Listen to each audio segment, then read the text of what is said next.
You join me here pitchside at Cheltenham Tigers Rugby Club, where we are now just under 10 minutes away from the University of Gloucestershire versus the University of Worcestershire men's rugby match. Alongside me, I have Tom Parker-Lewis, a University of Gloucestershire men's rugby player. Tom, how much are you looking forward to watching the game this afternoon? Honestly, I'm so excited, This whole season we've been building up to this game, and I'm excited for it, yeah. What are your thoughts going into the game? The tough opposition? It's always the game that we look forward to the whole year, but we've been building towards it all year. The boys are looking strong today. We've had a good warm-up. Yeah, we're looking strong. Obviously, you're missing out for today's game through injury. How disappointed are you to be missing out? Unfortunately, yeah, playing rugby, this is the biggest game that you look forward to. But all I can do is, stand on the sidelines, give the boys my best wishes. Yeah. It's obviously a very windy day, tough conditions. Do you expect that to play any impact on this afternoon's game? Our back three are rapid, so I hope they kick to us and the wind helps us out. But perfect conditions. It's a lovely day for rugby. Yeah, just to touch on the facility you're playing at, Cheltenham Tigers, a lovely facility this afternoon. What do you think of that? Absolutely, yeah. We've been playing at Plot Court, our home pitch. The same conditions there. I expect us to perform. Yeah. And finally, I know it's tough. Could I have a score prediction for this afternoon's game, please? Absolutely, yeah. I reckon it's going to be 23-13 to Gloucester. Brilliant. Well, thank you for joining me this afternoon, Tom, and we're looking forward to this afternoon's game. Over to the commentary team of Ben and Ollie. Thank you very much, Ben, and welcome to Cheltenham Tigers Rugby Club for Game 2 of this Varsity Friday. It is the University of Gloucestershire versus the University of Worcester. The men's rugby is just under 10 minutes away from getting going. We've already had the women's rugby took place at 1 o'clock this afternoon. Gloucester winning 22-12 earlier today. A fantastic win for the girls to bring this varsity tie to 6-5 in Worcester's favour. So today, this afternoon, is an absolutely critical game going into the football on Monday and then basketball on Wednesday, along with dance and cheerleading. Alongside me is Ben Thorne, a former Uni of Gloucestershire rugby player. Ben, welcome. How are you feeling for this game? Mate, I don't think I've ever been more excited in my entire life. This game could be absolutely phenomenal. You look at the game last season, drawing, going into the closing stages, went to extra time. That George Clark penalty smashing off the post. This has got absolutely everything that could be brilliant today, and I'm really, really excited about it. Gloucester, little turn of form at the back end of this season, beating Cardiff Met, beating Aberystwyth after not winning at all last season. So coming into it with a little bit of joy, a little bit of form maybe, against a really, really difficult Worcester outfit. You finished third in Midlands too, winning 5 out of their 10 games. So yeah, certainly excited. Well, I was going to talk about that varsity game last year, because there were about 2-3 highlight reels plays that you just would never ever see in university rugby. That's just what varsity brings. We had the penalty that hit the post last year for Gloss that would have given them the win. We had the intercept try from the 22 all the way to the try line.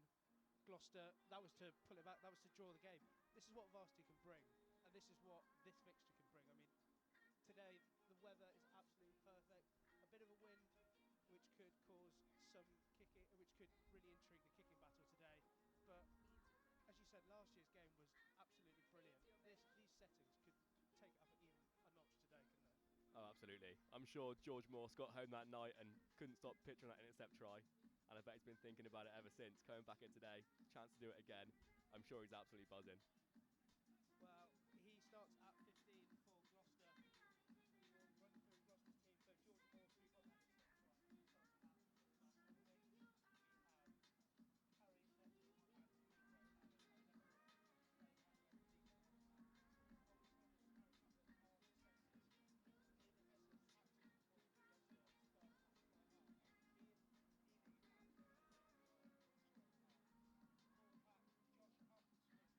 Metcalfe,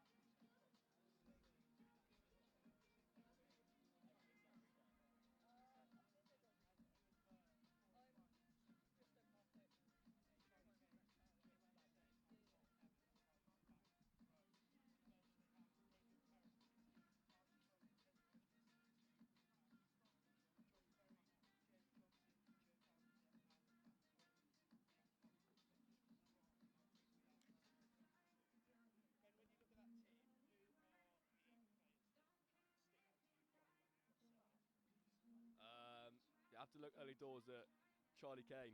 You know, the experienced flanker. He's been in the team. This will be his fourth year. I'm not sure if it's his fourth varsity, but it very well could be. He will bring a lot of experience, the Welshman. Then you've got the likes of Ada Hession, the captain. He's a true classy outfit there at fly half. And then you also look to the likes of Harry Patworth in that outside channel.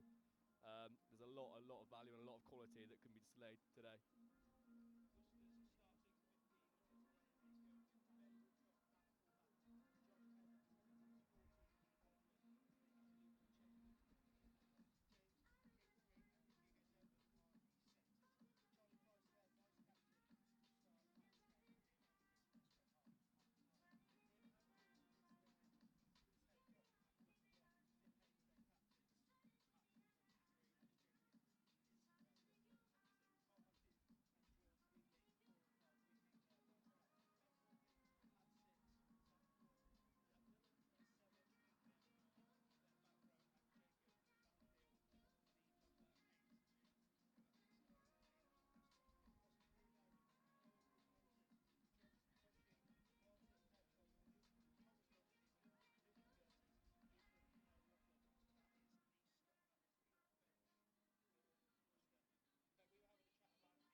Absolutely. Josh Halfman-Smith's a brilliant player, but I'm sure he's looking over nervous. Finn Haynes looks to play regularly for Bromsgrove at level 5 in that Midlands Regional 1 division. And yeah, he truly could bring the class for Worcester. Another player that I've got my eye on though is Charlie Price, the 10. This 10 battle between Price and Hession could be really interesting. Price is the top scorer in their league this season. And yeah, he is their talisman, their fly half. Could be key for them today. Well, we saw the Worcester coach in their varsity preparation post on social media say that this year was more of a rebuilding year for them in the Midlands Tier 2 division. But they finished third. They won 5 out of their 10 games. For a rebuilding year, they'd have been very impressed with that. Oh, absolutely. I think they won the league below the year before as well. So to go through and come through and finish highly in the league above is very, very impressive. I think they notched 251 points throughout the season, which is an impressive tally in university rugby. And I just hope that they give us a good show today. That's all that we really want to see, some free-flowing, lovely rugby, under the sun. That's what we'd like to see. I was going to say, the sun is beating down. It's been doing that all day. The temperature is absolutely blasting. It is an absolutely perfect day for rugby. The wind is blowing pretty strong. It's going to cause a bit of chaos in the kicking game, which just adds an extra dimension to what is always an absolutely thrilling game. The surroundings couldn't be more beautiful. We are at, as we said, Cheltenham Tigers Rugby Club, nestled just in between Cheltenham and Bishop's Cleeve. We've got the Cleeve Hills straight ahead of us, and they look absolutely gorgeous in the sun. Hardly a cloud in the sky. This could be an absolutely beautiful game as the Gloucester side are coming out of the change rooms now. They are ready to get ready for this game. Absolutely. We all love Plot Court, but there's something special about being here at Newlands Park today. All we can say is let's hope for this game to give everything that it promises to give, and if it can give half what it gave last year, that'd be brilliant. I remember last year as well, Worcester scored really, really early. I think in the first couple of minutes, I think they went 10 or 15-0 up really early in the game. So the Gloucestershire in me doesn't want that to happen again, and I'd really like it to happen the other way around if possible. Yeah, the other way around would be what UoG. That's what UoG would want. That's what they would have ordered to start this game. And as you said, Worcester, they got the ball rolling really early last year. Gloucester came back. They will be wanting 2 halves of rugby, not just 1 half of rugby this time round. As the announcer is getting us ready, getting us pumped for this first game, for this second game even I should say, of Varsity Friday here at Cheltenham Tigers. As I said earlier, if you missed the women's rugby game, Gloucester beating Worcester 22-12 to bring the varsity score to 6 6-5 to Worcester. It was 6-4 before today. Gloucester brought it back to 6-5, and a win for Gloucester today could bring the cheese back level to the source. Just 1 point ahead at the moment, with football to go on Monday and a bunch of sports in Worcester, including basketball and dance on Wednesday in Worcester. As you say, from, was it 6-1, 6-2 down earlier in the week, to pull it back to 6-6 would be absolutely fantastic for Gloucestershire. But here come Worcestershire. Worcester University come out of their changing rooms as the away side. They come out here first, led by their captain and prop Finn Haynes, the number 3. They won the game last year in just through extra time. A rattle of the posts saved their skin last year. They'll be hoping it's a bit more comfortable for them this year. Gloucester will be waiting in the wings, not too far away to get this game underway. They'll be led out by Ada Hessen, making his 4th start making it for his 4th year in varsity, his 3rd start in varsity, his 4th year at the university. Worcester waiting for Gloucester as the teams are read out. The Gloucester team is read out, I beg your pardon. A few tackles on the tackle bags to warm the shoulders up. Some heavy hits going in there. Absolutely. You can't put enough of an emphasis on that first shot in that first 5 minutes. I mean, as I said earlier last season, these boys came out and put on a show for the first 5 minutes, and that's what won them the game ultimately. Gloucester can't let that happen again. That is what wins you games in any level of rugby. Those first 5 minutes can make the difference. Gloucester just prepping themselves in the clubhouse in that tunnel area, ready to come out in front of the home crowd. Music is blaring, the sun is out, the atmosphere is high, and here come Gloucester, led out by Ada Hessen. The cheers tell you everything you need to know about who the crowd want today, who the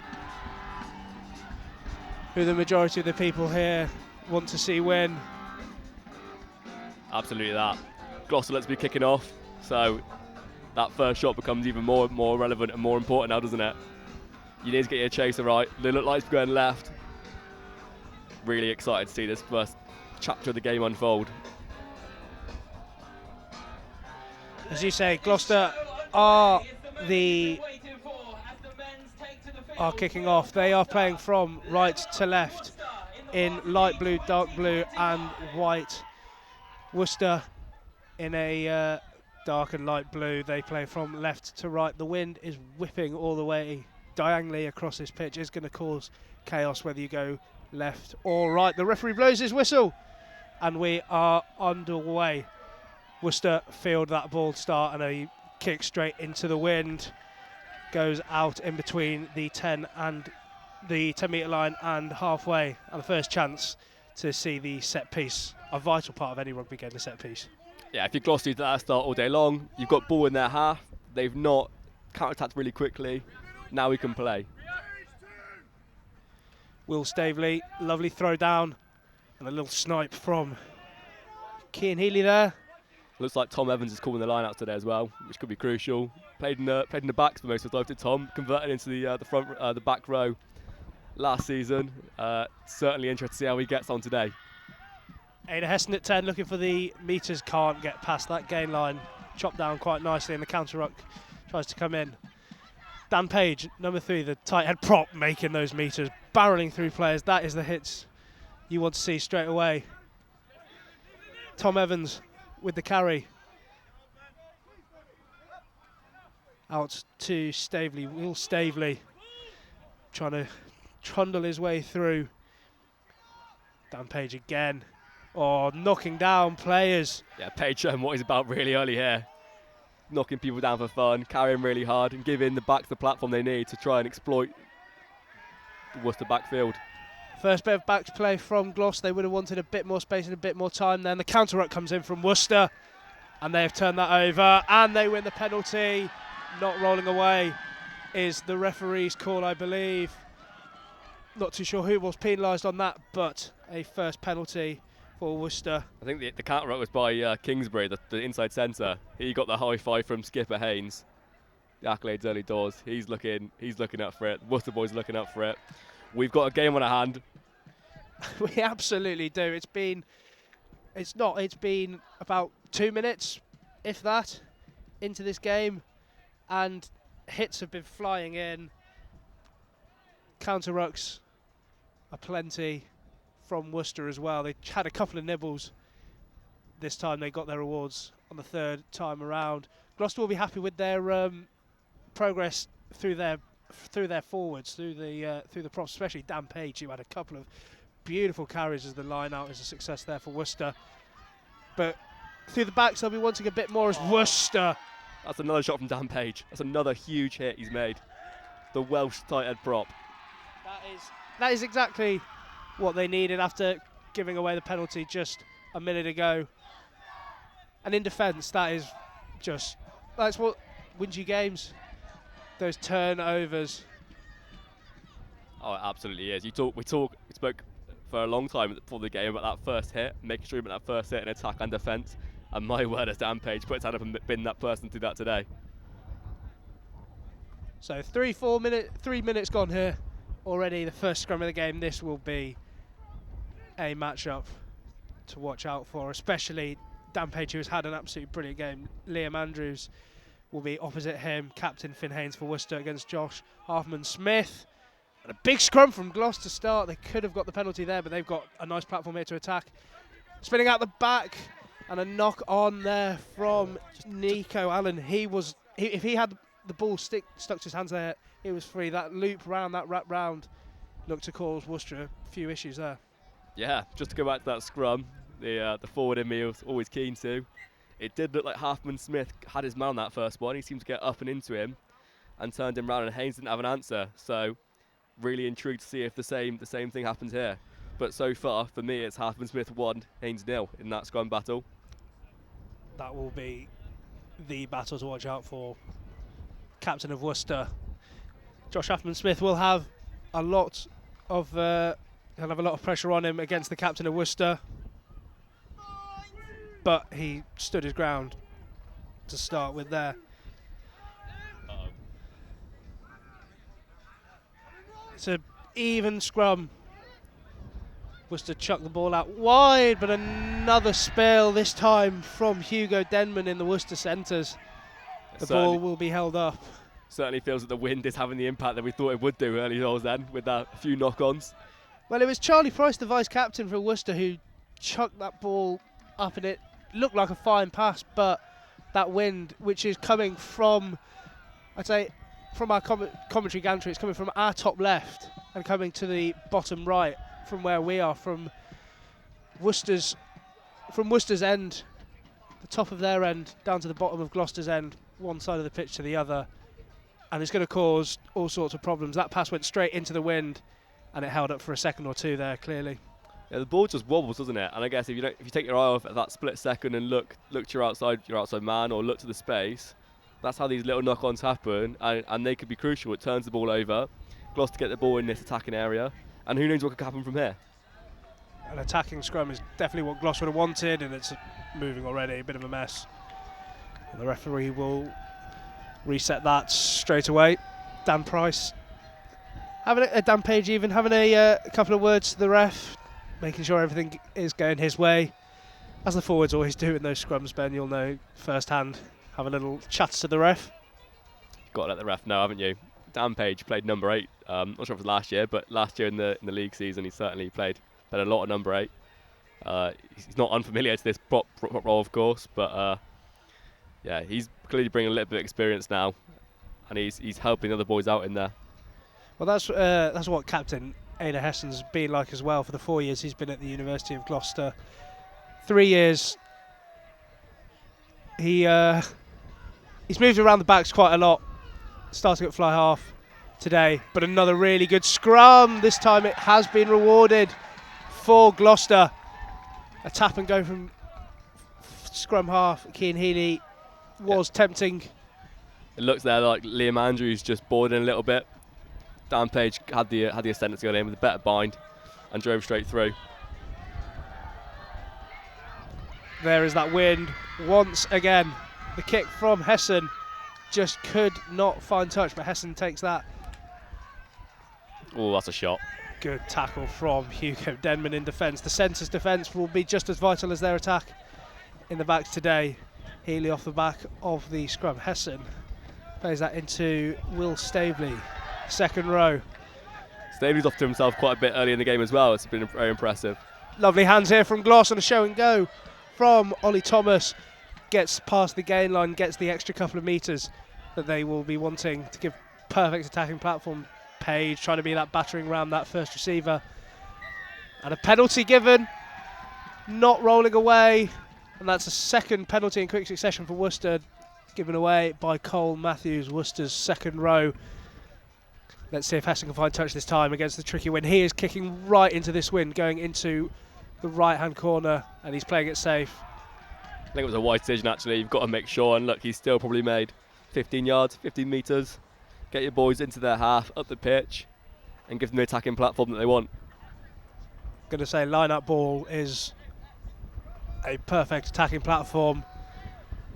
And Harry Leftwich is all the way back on Gloucester's own 22, and this line-out is just inside Worcester's 10-metre line. That is how far back they are planning on spreading this ball.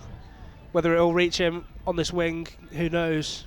But he's got a lot of space if it does reach him. And the line-outs for Gloucester so far, well, from both teams, have been very solid to start with. No commentator's curse there, thankfully. A little drop, but it goes backwards, and Gloucester will be able to recycle that. Tackle is called by the ref. I think in there with that wind, it's when Charlie Kane really shows how valuable he is as an asset in this team. The experience to say, okay lads, we're to the front here, we're going into the wind, it's a challenging throw, let's get it in, get it out, and let the backs play. Hessen spins that out to Allen, coming off his right wing to the left. He gets over and Healy is there on the back of the line out to control the tempo. Hessen playing that conductor at fly half, getting past that gain line with it by himself. Dan Page again is there to offer himself. Worcester starting to neutralise him a little bit there as Healy spins it out to the right. Nico Allen gets himself available. Page again trying to bustle up halfway, but Worcester standing strong.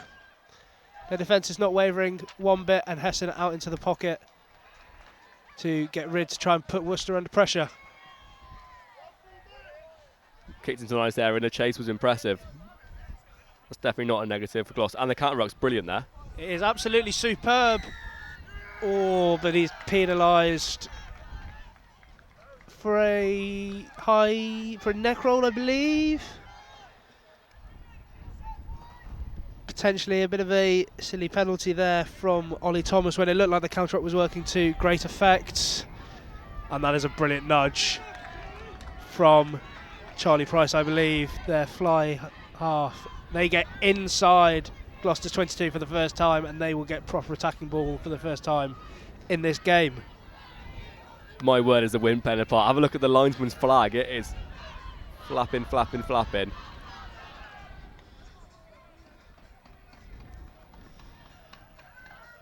Just over 10 minutes gone.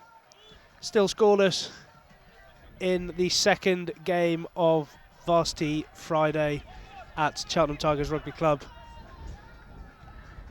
The wind once again playing its part. The line-up going askew. And a brilliant break from Iman Hussein there from the back row. Showed his turn of pace there. Yeah, he went really fast then.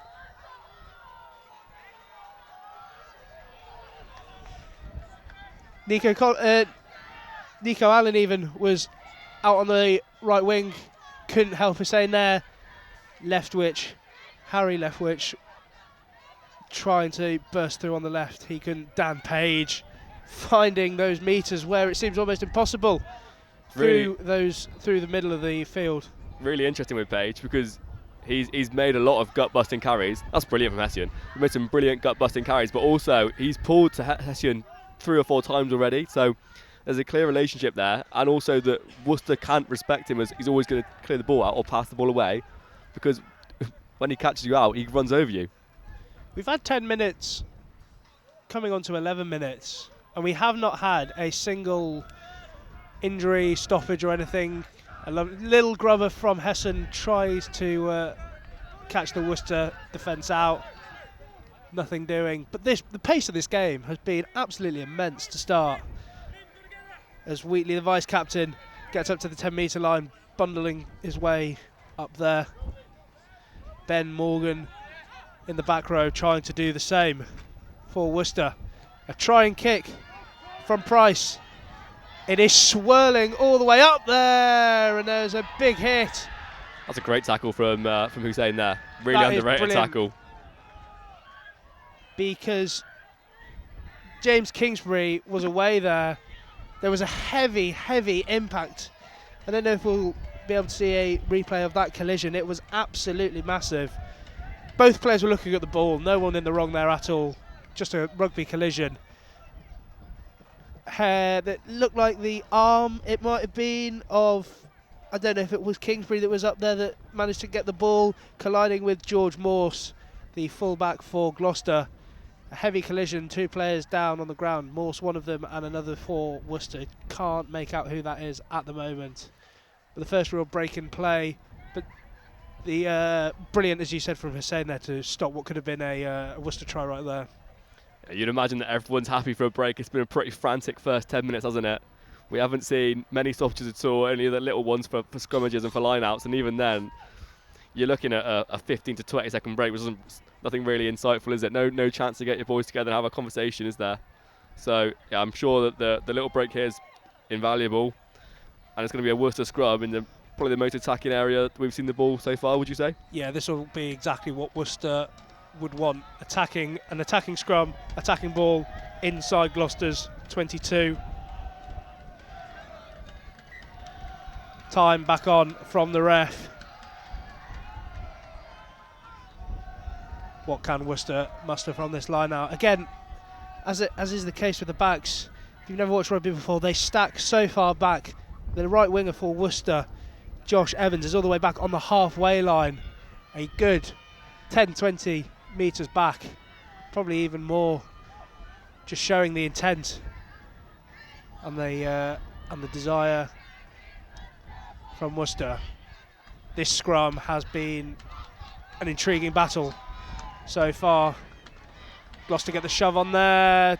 It's pulled out very quickly by Worcester, and then number 8, Jacob Benford, getting up to near the 5 metre line. This is perfect for Worcester. Yeah, it was very dynamic, wasn't it? From the Banfield in the number 8 jersey. Finn Haynes with a carry. All the pass was on out wide. It could have gone from Hugo Denman, but Gloucester just wrapped him up. They had 2 players out on the wing, including Josh Evans for Worcester. Gloucester do well to slow the ball down, but a penalty for offside. I think Morse saved a try there, you know. They'll stop now, and I'll tell you, but Morse, when he made the tackle, he rolled it over the player, which stopped Worcester getting any sort of quick ball from that half break.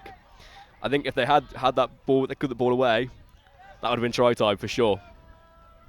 The pass was on, but a brilliant tackle from Morse. But it looks like Worcester have opted for the scrum from their penalty. No tap or go, no kick into the corner. They are trying to do this the physical, brutal way, trying to wear them down. I suppose not going to the corner makes sense given this win, but I'd also say that Gloucester probably had the edge so far in the scrum, so it's definitely an interesting decision by Captain Haynes, but clearly he feels he's got more to give in this area of the park. Well, Gloucester got the last shove on, so as you say, an interesting call by Worcester. Gloucester will be going for this to get themselves a penalty back, but the original shove goes from Worcester and they get the penalty. Tap and go from Liam Humphreys is taken. It is taken this time, and another penalty, not getting back 10. And there could be a card coming. 3 penalties in a row, and there is for Gloucester. And after a pretty positive start, they go down to 14 men. And all of a sudden, the game changes 14 minutes in. It looks to be Hussein that's going off. Iman Hussein, the back row for Gloucester, is the one to go. A tap and go. Just a matter of centimetres from the line now. The tap and go is good. The pick and go is superb. And Worcester get themselves the try. Was that the hooker? Was that Ellis Jenkins that got the try? Not sure. We'll have to wait for a replay. The replay will be coming. Worcester take a 5-0 lead. They would like to think this conversion is a gimme right in front of the post to make it 7-0. So it will be Charlie Price for the conversion. With this win, there's no gimmies though, are there? Absolutely not. But he slots it through quite nicely. And a 7-0 lead for Worcester. They take advantage straight away. They take advantage of that man advantage.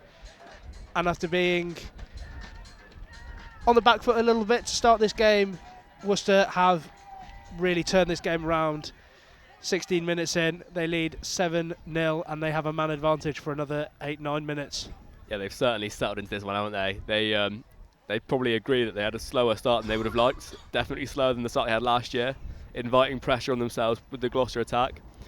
But when they got the opportunity to get into the Gloucester 22 and have a go at that try line, they're the team that got over, and they're the team that are leading 7-0 in this tie.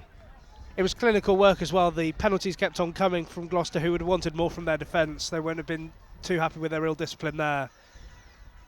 And Worcester were pretty clinical. As Hessen kicks off, Hayes plays a clever little tap back, not taking any risks. And Worcester are able to take it, and Liam Humphreys breaks through. A kick over the top is a searching one. It's well footed by the opposite man. Yes, it is. It's Cian Healy that is equal to it. A brilliant little snipe from the back of the maul, I should say. And that has turned the field right round. But a penalty for not rolling away. A couple of those been given away by Worcester, and they'll want to clean that up because that's an easy exit now for Gloucester. Brilliant play from Humphreys to get from behind his own 10-metre line up to the 22. Yeah, Worcester giving away the penalty there really gives Gloucester that get out of jail free card, doesn't it?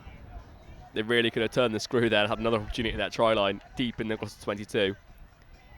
But with the wind, Hessian's really struggled to make much distance on that clearance there. So, well, it was a searching kick from Humphreys, and it pinned Gloucester right back inside their own 22. So it's given Gloucester a bit more to think about. Worcester will be happy to see the ball outside of their own half for sure. The line out is not a smooth one, but a searching run through the melee means Gloucester pick up some valuable space. They try through Will Staveley, he's looked pretty energetic from that hooker roll with the ball in hand today.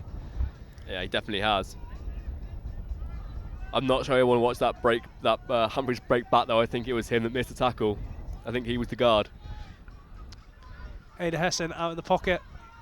That's a good searching kick, but Luke Chambers on the left wing for Worcester is equal to it, and he's got a bit of space. Slips over. Otherwise he could have made an extra few metres there. Gloucester was scrambling, and they give away a penalty going off their feet in the breakdown, and this gives Worcester, with the win behind them, the perfect chance to add to the scoreboard and take advantage of the extra man as well. I think then the exuberance of Burr and Kane, we've got a chance to steal the ball here, was their undoing, and that's one of them slips and goes off your feet, and all of a sudden you conceded a penalty and you're defending in your 22 once again. That's the risk you have when you go for those balls at the breakdown. It looks so inviting, but just one slip, as you say, one loss of loss of footing, and you're off your feet and you're giving away a penalty, and you're giving Worcester ball in the 22. Yeah, it's really hero or zero, isn't it? Worcester inside the 22.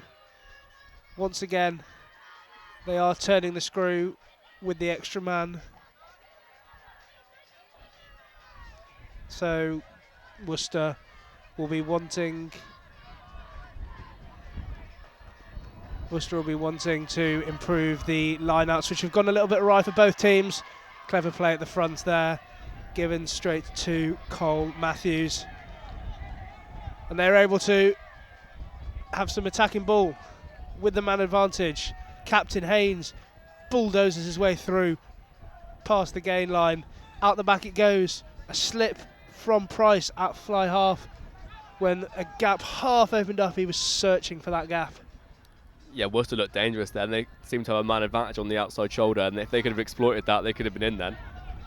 A good tackle to stop Liam Andrews from racing through.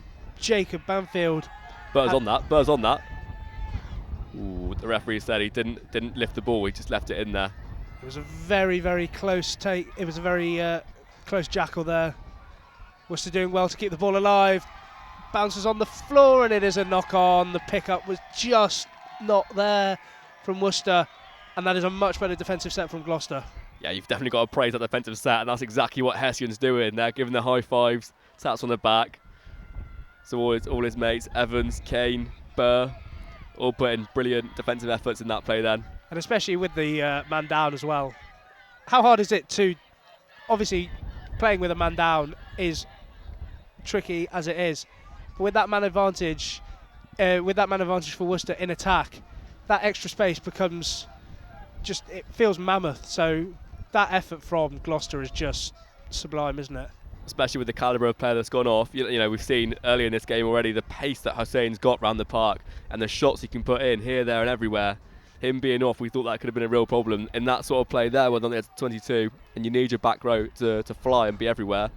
Fair play to Kane and Evans for stepping up and doing the job of three men there. A very even scrum that's tilting round. The ref lets it go. Pretty good refereeing from him. It looked very even. Both sets of front row were popping up, but a free jackal there for Worcester has not been given. It looked like Worcester had stolen the ball, but a good bit of work from Gloucester to just break him at the 11th hour means they keep hold of the ball. That carry then by Thomas was remarkable. I reckon he made the best part of 10 metres there from that carry. A searching ball for the backs. Oh, and the brilliant carry from Woodcock at 15 for Worcester, but he was just hampered. He did push through. Papworth did just enough, didn't he, to make that little tackle. Well, not a little tackle, it was a really big impact, but enough to stop him in his tracks and stop them from carrying on there. Just hung on.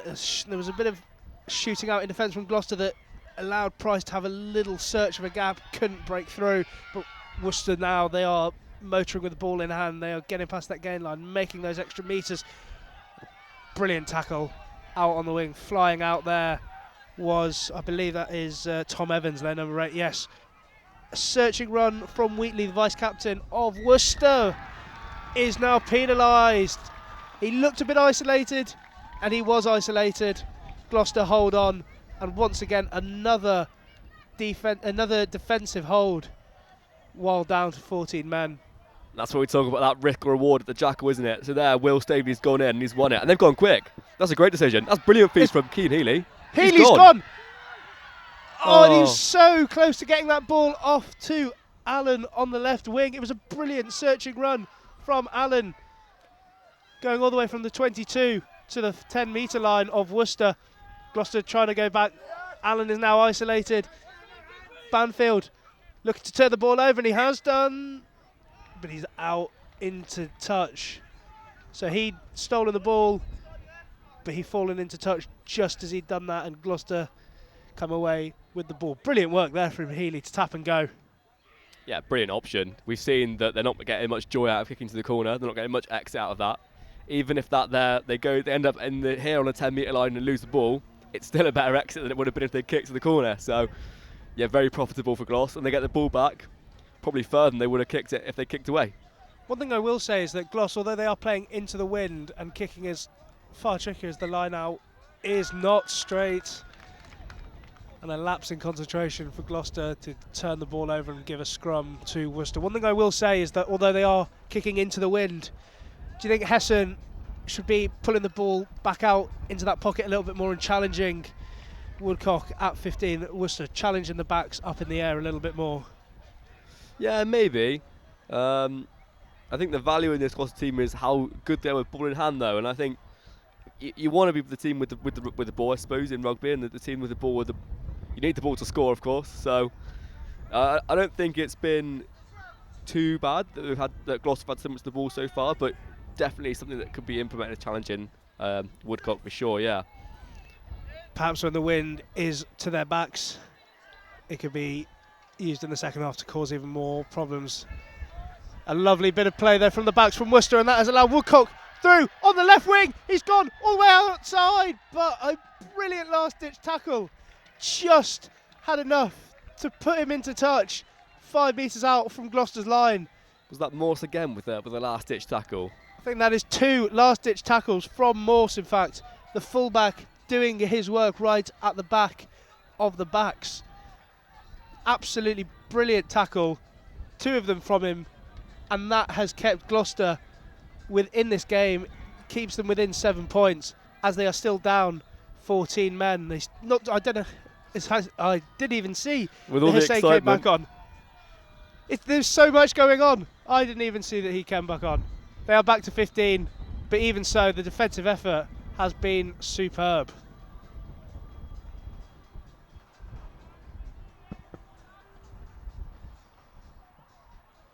Another stoppage in play here, just for the Worcester player in that break and play. It was a lovely break from Worcester. Price, for the first time, he had a lot of space out the back. He was given the ball on the loop, had a lot of decision-making time, and he fed in Woodcock, and he showed a brilliant turn of pace to get round the outside of the first line of defence. He certainly did. But to Gloucester's credit, and in response to that, they defended it pretty well, turning the ball over and avoiding conceding that try. So yeah, good rugby all round, that's for sure. It has been superb rugby all game. Seth Willington takes that line out just when Gloucester needed it. They had a couple of loose line outs, but on their 5 metre line is just what they needed, and they're motoring. They're really pushing this driving ball forward, giving themselves even more space. But Worcester get their hands over it, make it unplayable, and they turn the ball over once again, just when it looked like Gloucester were giving themselves a chance to clear their lines and give themselves some breathing room. Worcester come right back at them.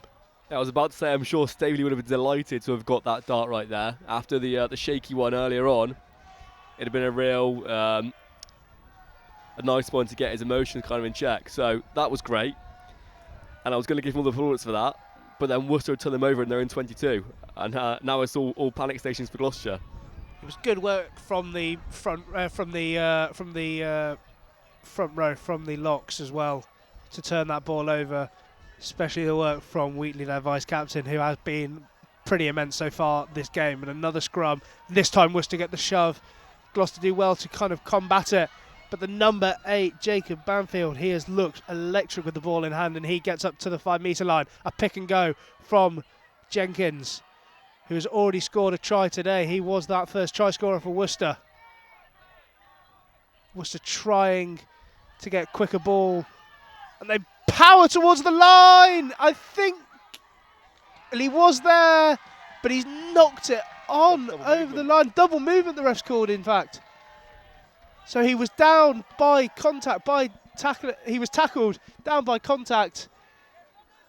He got up, went for that second move for that try. The try line was calling his name, but a double movement, a penalty, and it's brought right back, and Gloucester have the perfect exit ball, which Hessen will take as he tries to find touch, but he can't. Once again, that's twice now. And Banfield, Woodcock even, at 15, races up to the line. That goes backwards. Here comes Banfield. There's Banfield. He has looked absolutely superb. And a brilliant knock from George Wheatley. Then number 5, he is roughing things up in that midfield. Out the back it goes. That's a good read from Hessian there.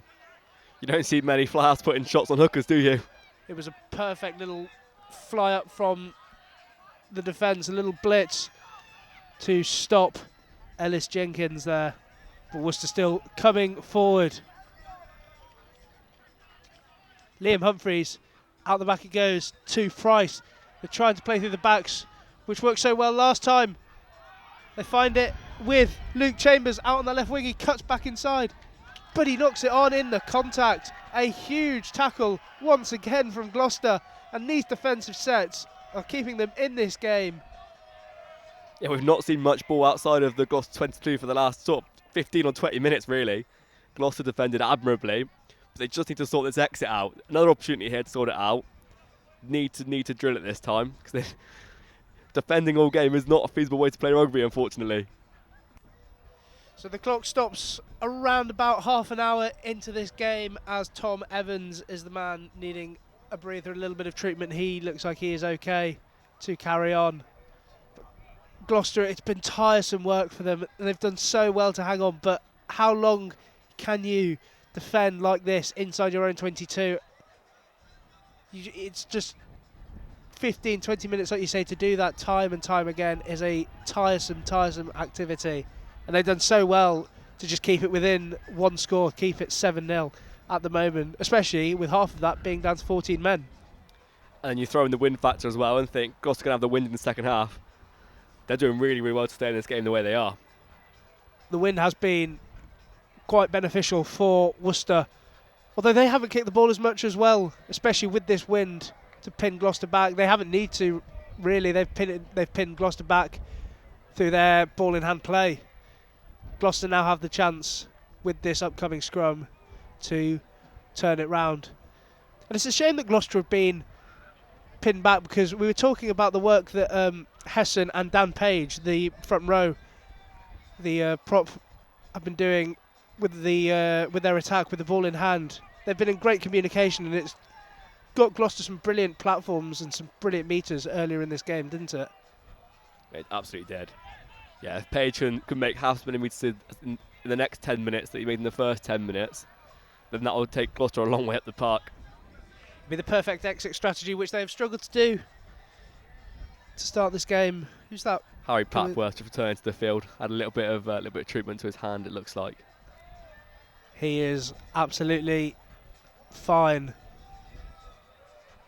So, yet another scrum. There have been quite a lot of these. Worcester get the early shove, and this time they move it backwards and they get the penalty. Ooh, No, they don't. it. It's reversed it. Well, I thought that was Worcester's straight away. The early shove was there from them. It looked like Gloucester were wheeling it back around, but I think it's been called on Liam Andrews. On the left it was. The ref was pointing over. Yeah, he's saying that Andrews stood up in the scrum, which means that Page against him had an unfair advantage. That's a brilliant exit kick from Hessian. He's got that one absolutely spot on. And that's what we were talking about 2 mere minutes ago. Well, we were saying that the struggles in the exit have been holding Gloucester back at the moment. Now, line out ball. If they get this right, they have superb attacking platform with about 9 minutes left in this first half. Yeah, if you're Hessian, you're thinking, yeah, all right, we've been a little bit under the cosh so far, but if we can get through and score at some point in the Leicester's half and go in anywhere near level, we'll be absolutely delighted. A turnover looked like it had happened there from Gloucester. They had a couple of men over the ball, but once again they cough up the line-out just when it looked like they were in play. Charlie Price with a searching kick. And it's a penalty being given. Taking the tackling man without out. the ball. Yeah, Price did get a hefty whack after that kick. I think it might have been, was it George Morse that was on that tackle flying through from full-back? I'm not too sure. I'm unsure, but of course, if you take the man out without the ball, the penalty is given where the ball bounces. So it's given Worcester not just a penalty, but a penalty 30 metres down the park. And just like that, they're within 10 of the Gloucestershire line. So we've gone from Gloucester settling, and we're into the halfway we've exited, to now all hands to the defensive pattern they conceded. And Haynes, a tap and go from outside the 5 metre line is all that was needed for Worcester to get their second try of the game. It was brilliant work from the captain. We missed it. That's how good it was. That's how quick it was. The pure power from their captain was on display there, taking 2 or 3 Gloucester players for a ride.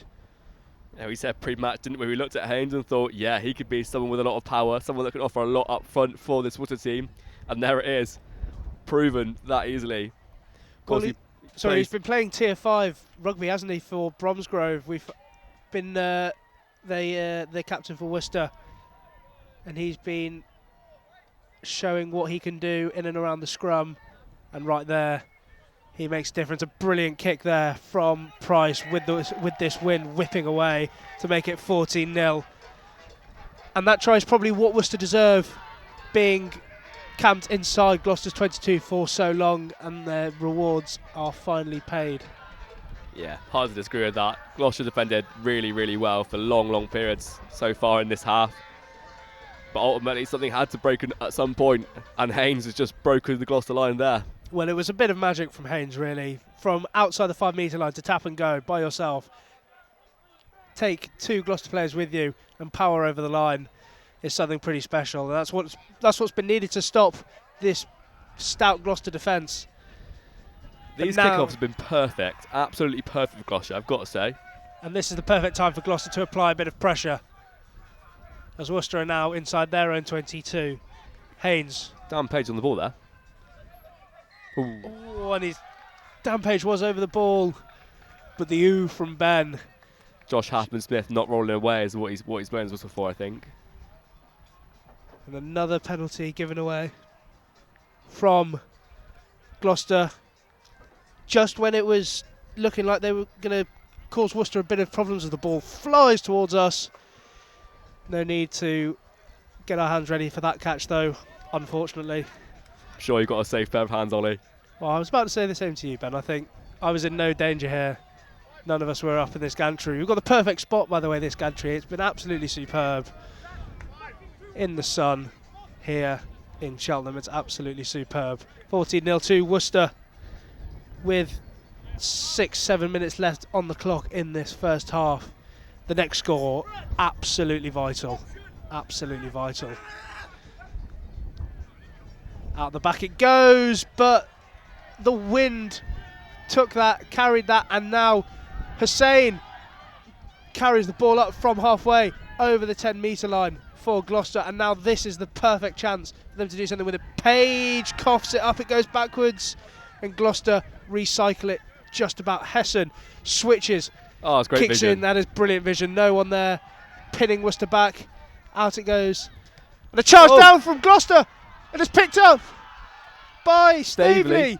Brilliantly done by the hooker. Gloucester up to near the 5 metre line. Hessen with the ball, back inside to Page. He holds on to the ball this time. Tries to get up to the 5 metre line. All of a sudden, Gloucester with attacking ball, with attacking intent. Hussein pushes his way up near the 5 metre line. It's going to go out to Hessen. Oh, he tries to play the inside ball again, but Leftwich was not on the same page this time around. And a golden opportunity for Gloucester to bring themselves right back into this game is squandered. I think that's been a difference so far. It's just that little bit of composure in each end of the half there. Like, you look at Worcester, slow it down, carry, work towards the line, then we can look wide. Gloucester straight away it's, we need to go, where are we going to play? And it ends up an error there.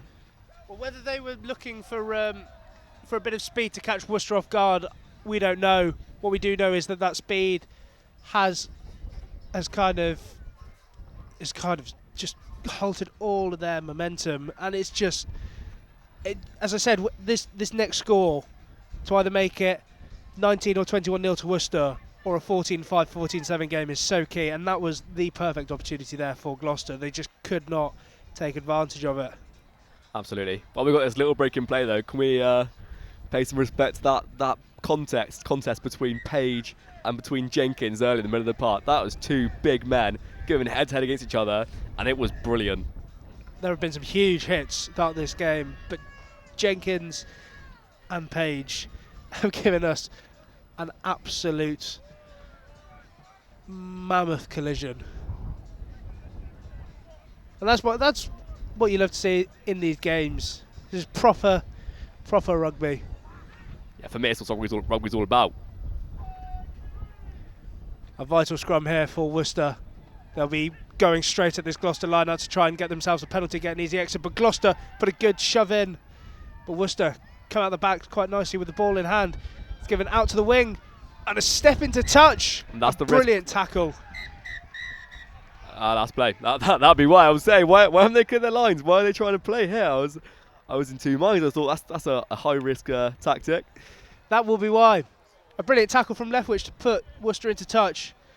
But that will be half time for this game. Worcester lead 14 points to 0. It could have been more. They went down to 14 men, did Gloucester, and they were camped inside their own 22 for large parts of this first half. I think they will be quite happy with to be down 14-0. They could have given away one or two more tries. Worcester, they will be pleased with their first half performance as well, although I think a try or two was definitely in the offing for them had they been a little bit more clinical. So it is 14-0 to Worcester. Gloucester yet to get themselves on the board. Ben, thoughts on that first half? Yeah, exactly as you say. It was a tale of Worcester attacking Gloucester defend for long spells of that half, which was a shame really, because Gloucester can play some phenomenal attacking rugby and we weren't able to see much of that so far. Well, we saw a bit of attacking play when Gloucester got down with 5 minutes to go, really, inside near Worcester's 5 metre line. And Heston and Page again were working really well. The inside ball was there, but just a lack of, I guess, ball in hand. They haven't had that much. A lack of cohesion as well. Just set them apart, really. And Worcester were able to do that, and it was a bit of magic from their captain Finn Haynes as well to get that second try, which has been a big score in the context of this game. Yeah, definitely. And I think in the first 10 minutes of the second half, that win will really be telling whether it is the win having a big impact on the game or whether that's just us and what we're saying. If the win has no impact, then maybe it isn't as crucial a factor than we think it is, but we sure will see. I think that's Jack Tozer strolling over towards the interview area now for us. Jack is a open side flanker, Welshman. Believe he's had a shoulder operation. That's what's ruled him out of this game. I'm sure he's gutted not to be playing. He would have absolutely loved today's game. Just a quick one on the wind before we do hand down back to our interviewers. It will play a factor, especially if Gloucester decide to go with a bit more of kicking intent this afternoon in this second half. The Varsity score is 6-5 to Worcester at the moment. A win for Gloucester will tie the score. A win for Worcester will put them 2 points ahead. In the women's rugby earlier today, a 22-12 win for Gloucester gave the Cheese a win over the Sauce to bring it within a point today. But there is plenty more to give in this men's game. Worcester lead 14-0 after the first 40 minutes. The second 40 will come very soon. We'll have our interviews after this performance from the University of Gloucestershire cheerleaders. Worcestershire cheerleaders, I believe.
That was the University of Worcester cheerleaders performing at half-time.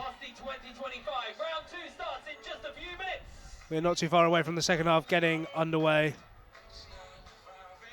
here at Cheltenham Tigers. Toby Nixon is down there with Jack Tozer now for the interview. Toby, take it away. Thank you guys, it's amazing. You're doing a great job so far today. Obviously half-time, Worcester leading 14-0. I've got Jack Tozer with me, University of Gloucestershire player, unfortunately sidelined through injury. Jack, what do you make of the game so far?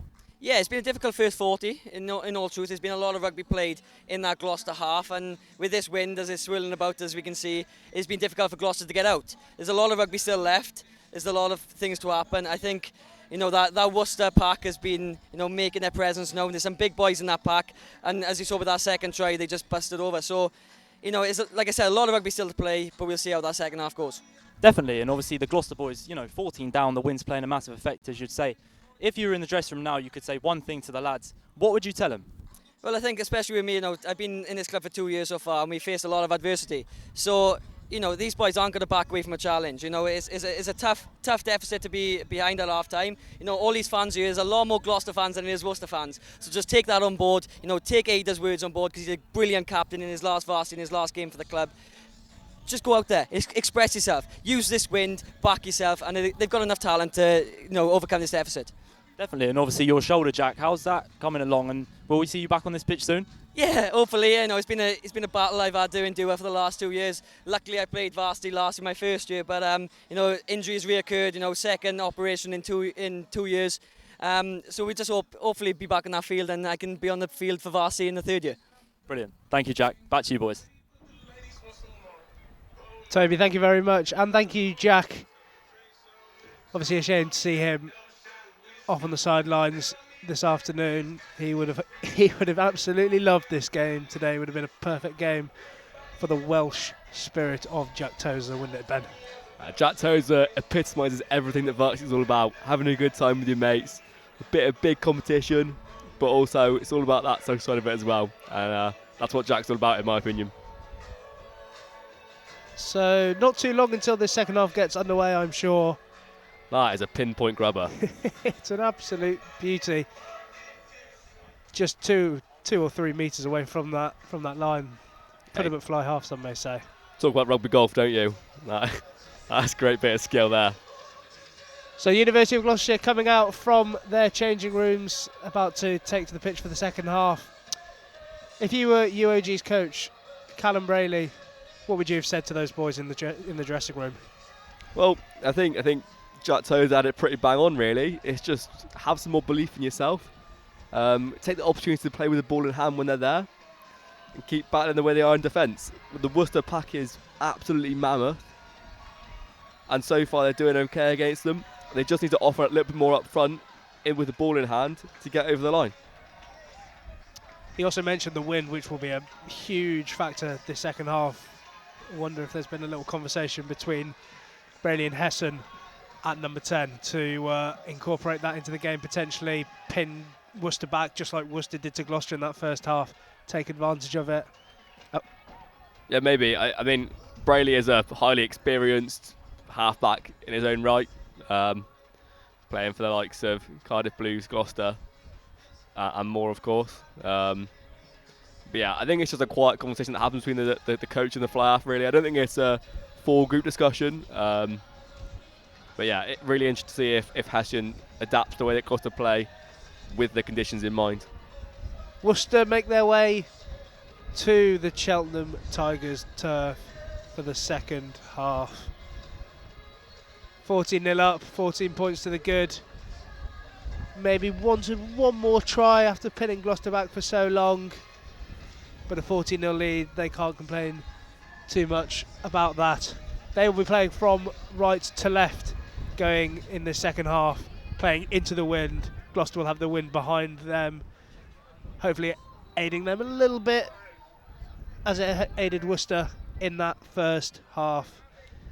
Yeah, it's a big rugby cliche, but the next try really could be imperative on the game. If Worcester get it, you think they'll cruise the victory. If Gloucester get it, my word, have we got a tie on our hands.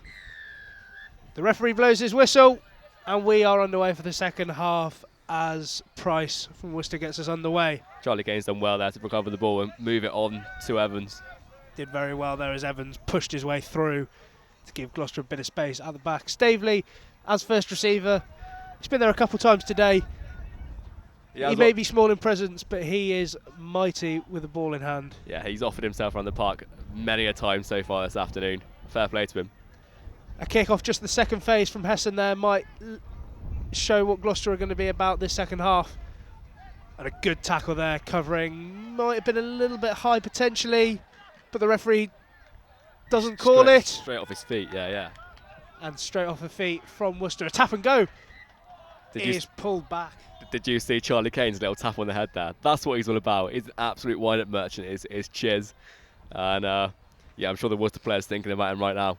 That is what Gloucester might want to try and do a little bit. It's always a little bit niggly, Varsity games. And try to just rub Worcester the wrong way potentially is another way that they try and eke their way back into this game, as Charlie did right there, Charlie Kane. Yeah, of course, you can't endorse it, but quietly we do love to see a little bit of the dark arts come into play, don't we? There's a Worcester player down, I believe. That is, I can't make out who, but he's lying back, and it doesn't look too great from what I can see. Hopefully it's just a little bit of a precaution check and nothing more. So only a minute and a half gone so far in this first half. Worcester still have their 14-point lead. Yeah, we waited for 10 minutes for a break in the first half. Second half, minute and a half. I'm sure said half a lot of times there. I'm sure the boys are more pleased with this half showing than the first in terms of breaks early doors. The kick off the second phase from Hessen was a searching one, pinning Worcester back inside their own half, which is what they'll definitely want to be looking to do a bit more. Win that territory battle, because Worcester dominated the territory battle in that first half, which just allowed them to really, I wouldn't say boss the first half, but there was definitely a bit more command from them compared to Gloucester. And likewise, it's interesting to see if Price will adapt his game to change with the differing winds. Although the wind does seem to have dropped slightly. It's got a little bit quieter, but Ben Woodcock, unfortunately, is leaving the field. His right leg is wrapped. He's needing two people to take him off the field. He's looked pretty dangerous from fullback for Worcester, so he will be a miss for sure. Ada Hessen missing that kick into touch once again. That is the third time we have said that today, but with the wind going with him, that is not what they would have wanted. It's a brilliant clearance kick from Josh Evans as well in response to get the ball away and off, out of their half for Worcester. Indeed it was, from around the 22, just pinning Gloucester just inside their own half, just 2 or 3 metres inside the halfway line. Spun out to Hessen at 10. Dan Page is the first receiver from Hessen's pass, trying to get back up past that halfway line. An inside ball, which has been tested a couple of times by UoG. It's tried again, and they bundle forward, but is that going to be called a maul? I think it will be. That is once the referee calls, and Gloucester are not going to get that ball, are they? No, they're not. Worcester doing really well to isolate. I believe that was Harry Patworth on the inside line, and it was a searching line, but when you're isolated like that, running straight into the midfield, you're going to cause some problem. It's going to cause you some problems, and Worcester dealt with that pretty nicely. Yeah, Pat will be the first to admit he's probably not the biggest bloke out there on the park, but when your runners contact that upright, there's always a risk of that happening, isn't there? We've seen a couple of balls held up from Worcester as well. That front row that Jack Tozer was talking about at half time that caused a lot of damage in that first half, doing the main work there, holding that ball up just when they needed it, and now Worcester get scrum ball just inside their own half. A perfect bit of attacking platform for them. The shove comes in from Gloss. Pretty even match, no one moving anywhere, and nice scrum to start with. A slip of the tackle slipped away. Ada Hessen slipping off the tackle, allowing Worcester to break over the halfway line, but a knock on from Price spares his blushes. It was a valiant carry from Kingsbury to get in and pass Hessian and get Worcester that go forward, but then the error from vice captain Price, the fly half, who we've seen very little of in all honesty so far this game, knocks it on there.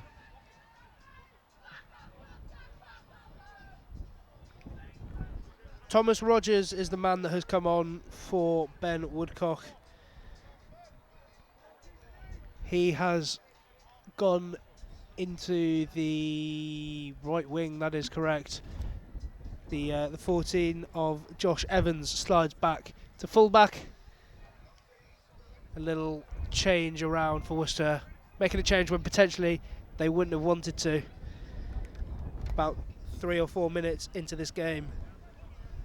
Yeah, it was early, but at least it was second half. At least that Rogers will have an opportunity to see the game unfold and then can assess how he comes on based on that.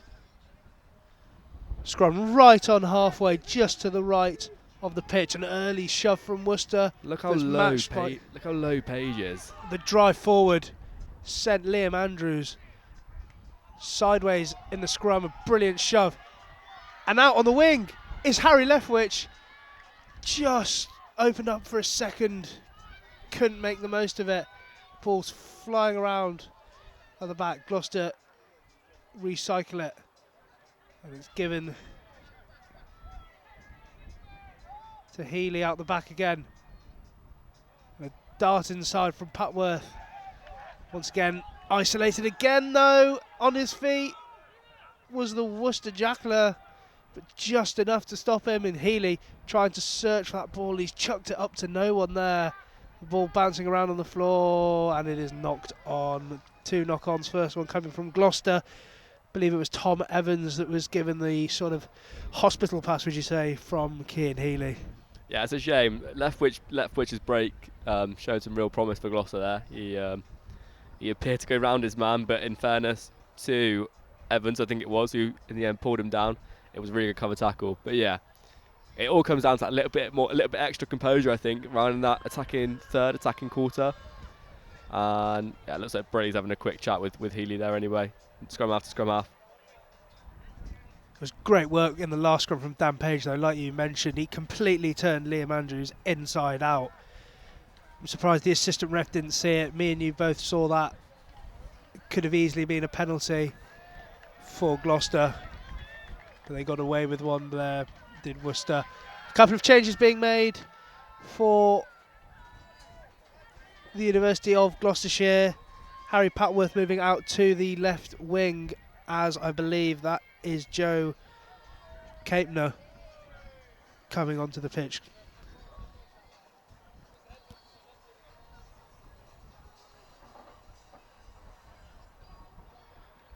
So Capener moving into the centre, Harry Patworth onto the wing, and I believe that is Harry Leftwich who has left the field.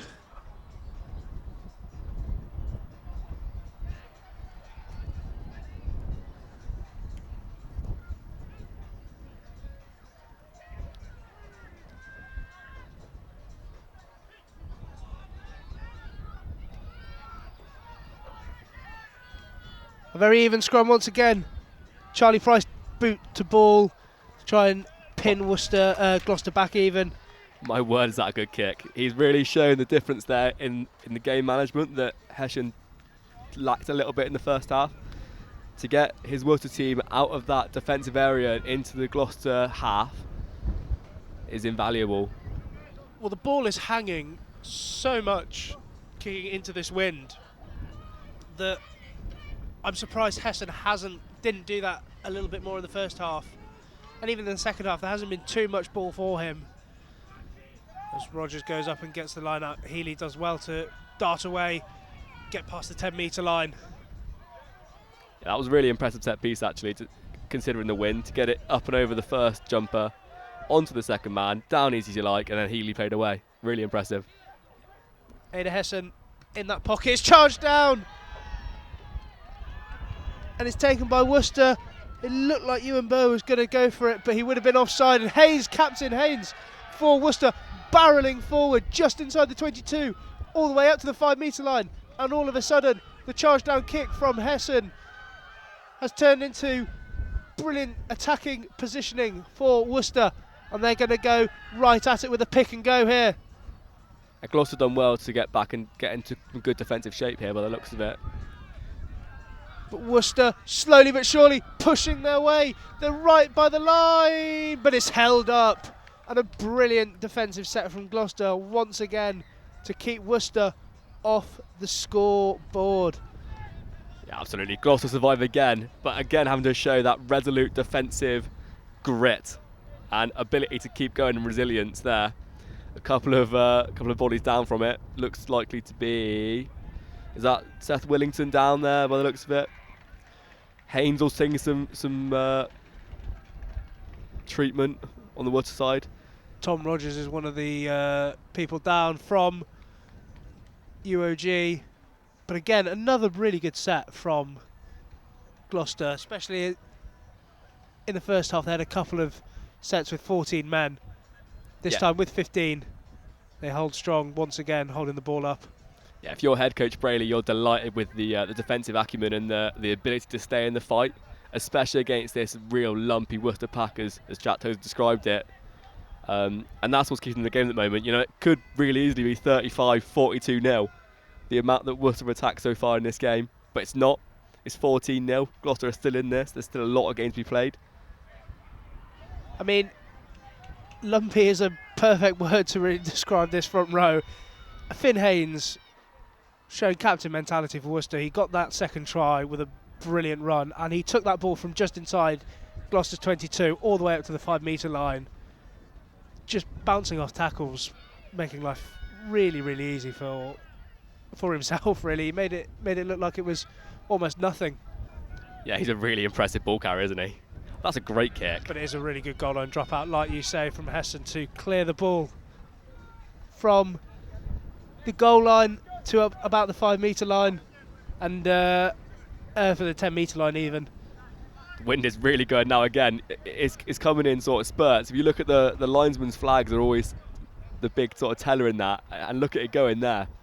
It's going to be a really challenging line out now for Ellis Jenkins. Well, they tried to line out at the back, which I can't really see why you would do that, especially with this wind, because it almost went diagonally. They'll definitely want to go to the front, I'm sure, or even the middle. This time they do, and it's played nicely. Good bit of defence from Healy to shoot out to stop Liam Humphreys, Worcester's number 9, from breaking through. Haynes versus Page. That's what we all want to see all game. That has been the matchup that everyone likes to see. Haynes, it's like a double movement. I think he was held on the floor by Page, and he's got up and gone again. So you have to say that Dan Page just took the victory there. It has been the matchup that people have wanted to see all day. Two of the standout players for either side. Hessen finds touch. Haynes was not too impressed with the decision to throw the ball onto the floor. Emotions running high in this Varsity game. Yeah, you can say that again. But that's what our game's all about. It's all about big men running into big men. That's what we want to see. Adrian Perez has made his way out onto the field for Gloucester for Josh Halfman Smith, and he's sporting a quite superb mullet, I must say. Yeah, almost Bernard Janssen van Rensburg-esque, isn't it? Cian Healy picking up the loose ball, goes straight into contact. This time they do get the tackle, they get the call, and they bring him down. Dan Page with the ball in hand. Into Haynes. It's the matchup once again. Two players needed to bring him down. A big run from Adrian Perez, bouncing off tackles. That is a bit of intensity that Gloucester need to get themselves in this game. Healy trying a little snipe through as Jacob Banfield shot up from the Worcester defence. A gap half opened up, just couldn't get his way through. A loose ball, Rogers can't pick it up, and it will be a knock on from UoG. Just when they were getting a bit of ball in hand, just when the momentum looked like it was going to be with Gloucester, trying to turn the game back into their favour. Another little mistake. I think it could have been a lot worse as well. It looked to me that Page was in front of the man that knocked the ball on. So I think if anything, Gloucester lucky not to have been done for an offside penalty there. The crowd getting a bit vocal as we get into this second half properly. 12, 13 minutes into this second half by my calculations, although I was about 5 minutes out in that first half. Hopefully I'm more on the ball in this second half. The man that knows the time is the referee, though, and that is all that matters as we have another scrum. This scrum for the second half has been a really tight affair. There's been no give from either side. But it goes straight down this time. And the first crack there from Gloucester comes from Adrian Perez against Finn Haynes. That's got to be probably the toughest assignment on the pitch, coming straight off the bench and going up against Finn Haynes, Captain Finn Haynes. He looks to be cramping up, actually, does Haynes? There's a couple of cramps going on as well. I think there's is that Page on the floor? I believe it is. Just getting a bit of TLC from his hooker Will Stavely. Well, I think it's hard to disagree that the pair of them have probably been the two hardest workers on the pitch so far in this game. Another Really good kick from Price, especially into this wind. His game management, as you mentioned earlier, with some of his kicks have been really impressive, and that's what Worcester need. 14-0 up, preserve your lead, keep your game management tip top. But their line out and their set piece has got to complement it. They've had a couple of loose line outs, as have Gloss.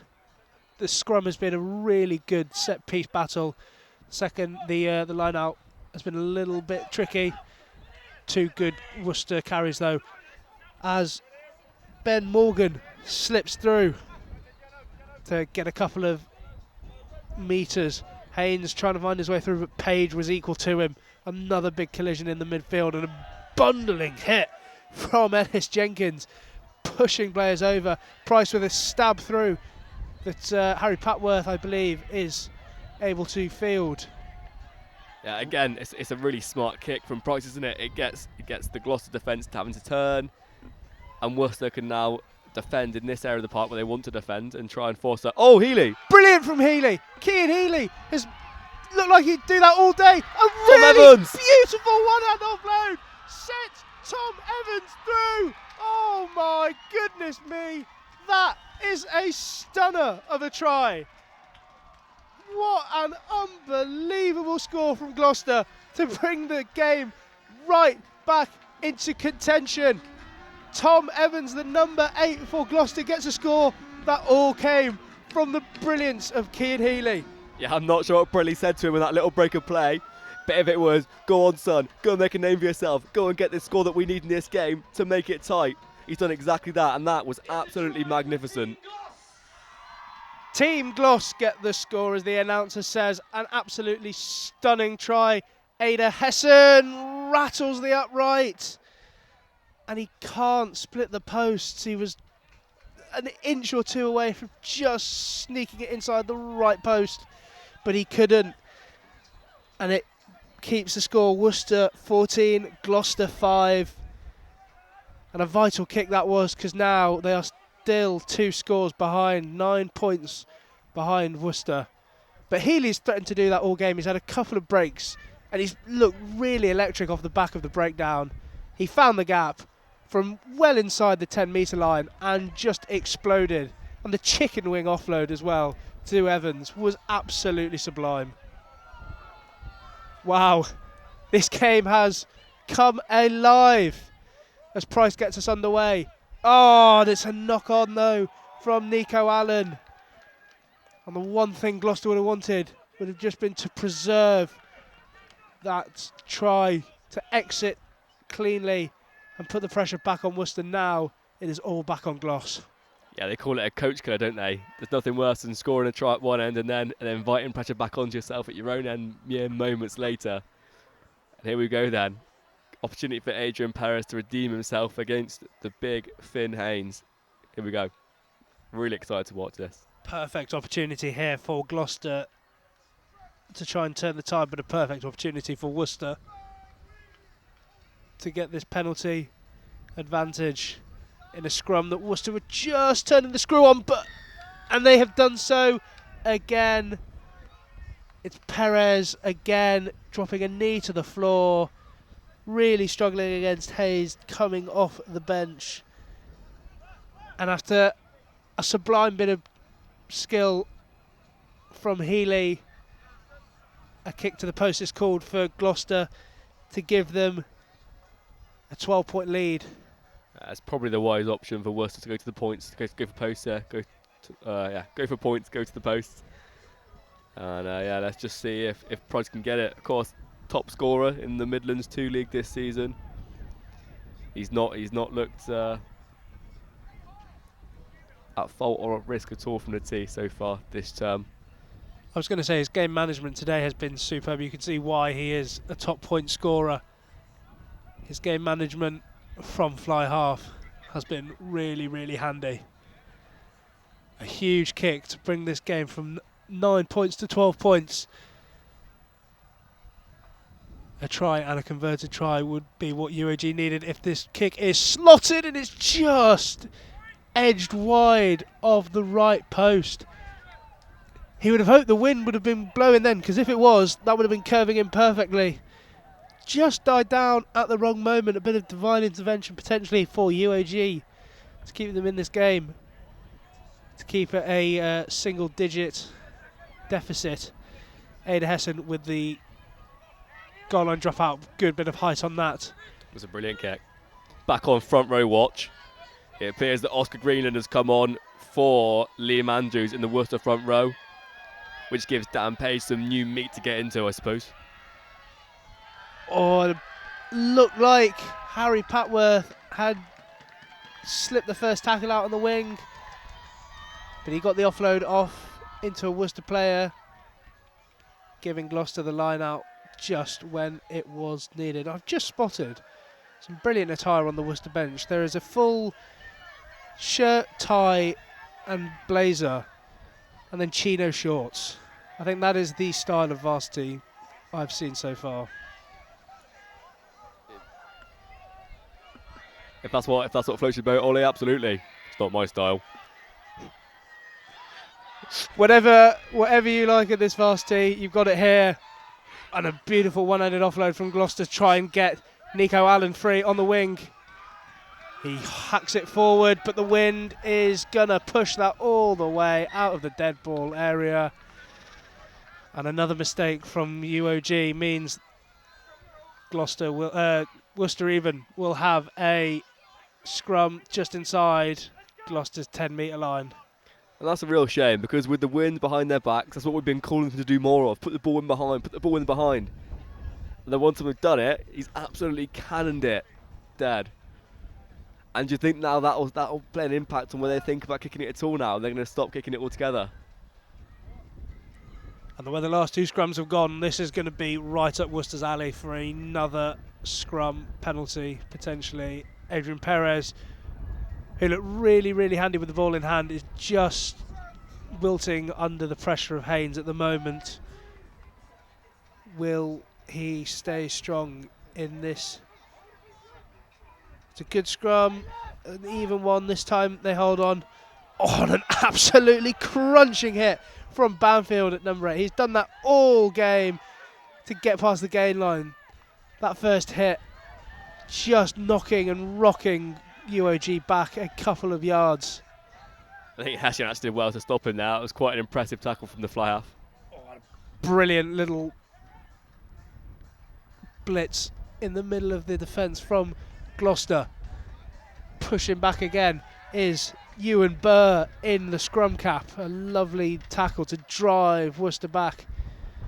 Struggling to make a move forward. A nice tackle there from Charlie Kane to stop the big Oscar Greenland. And a penalty is given. And a tap and go from UoG. Great option. And an offload. Go on, Paps.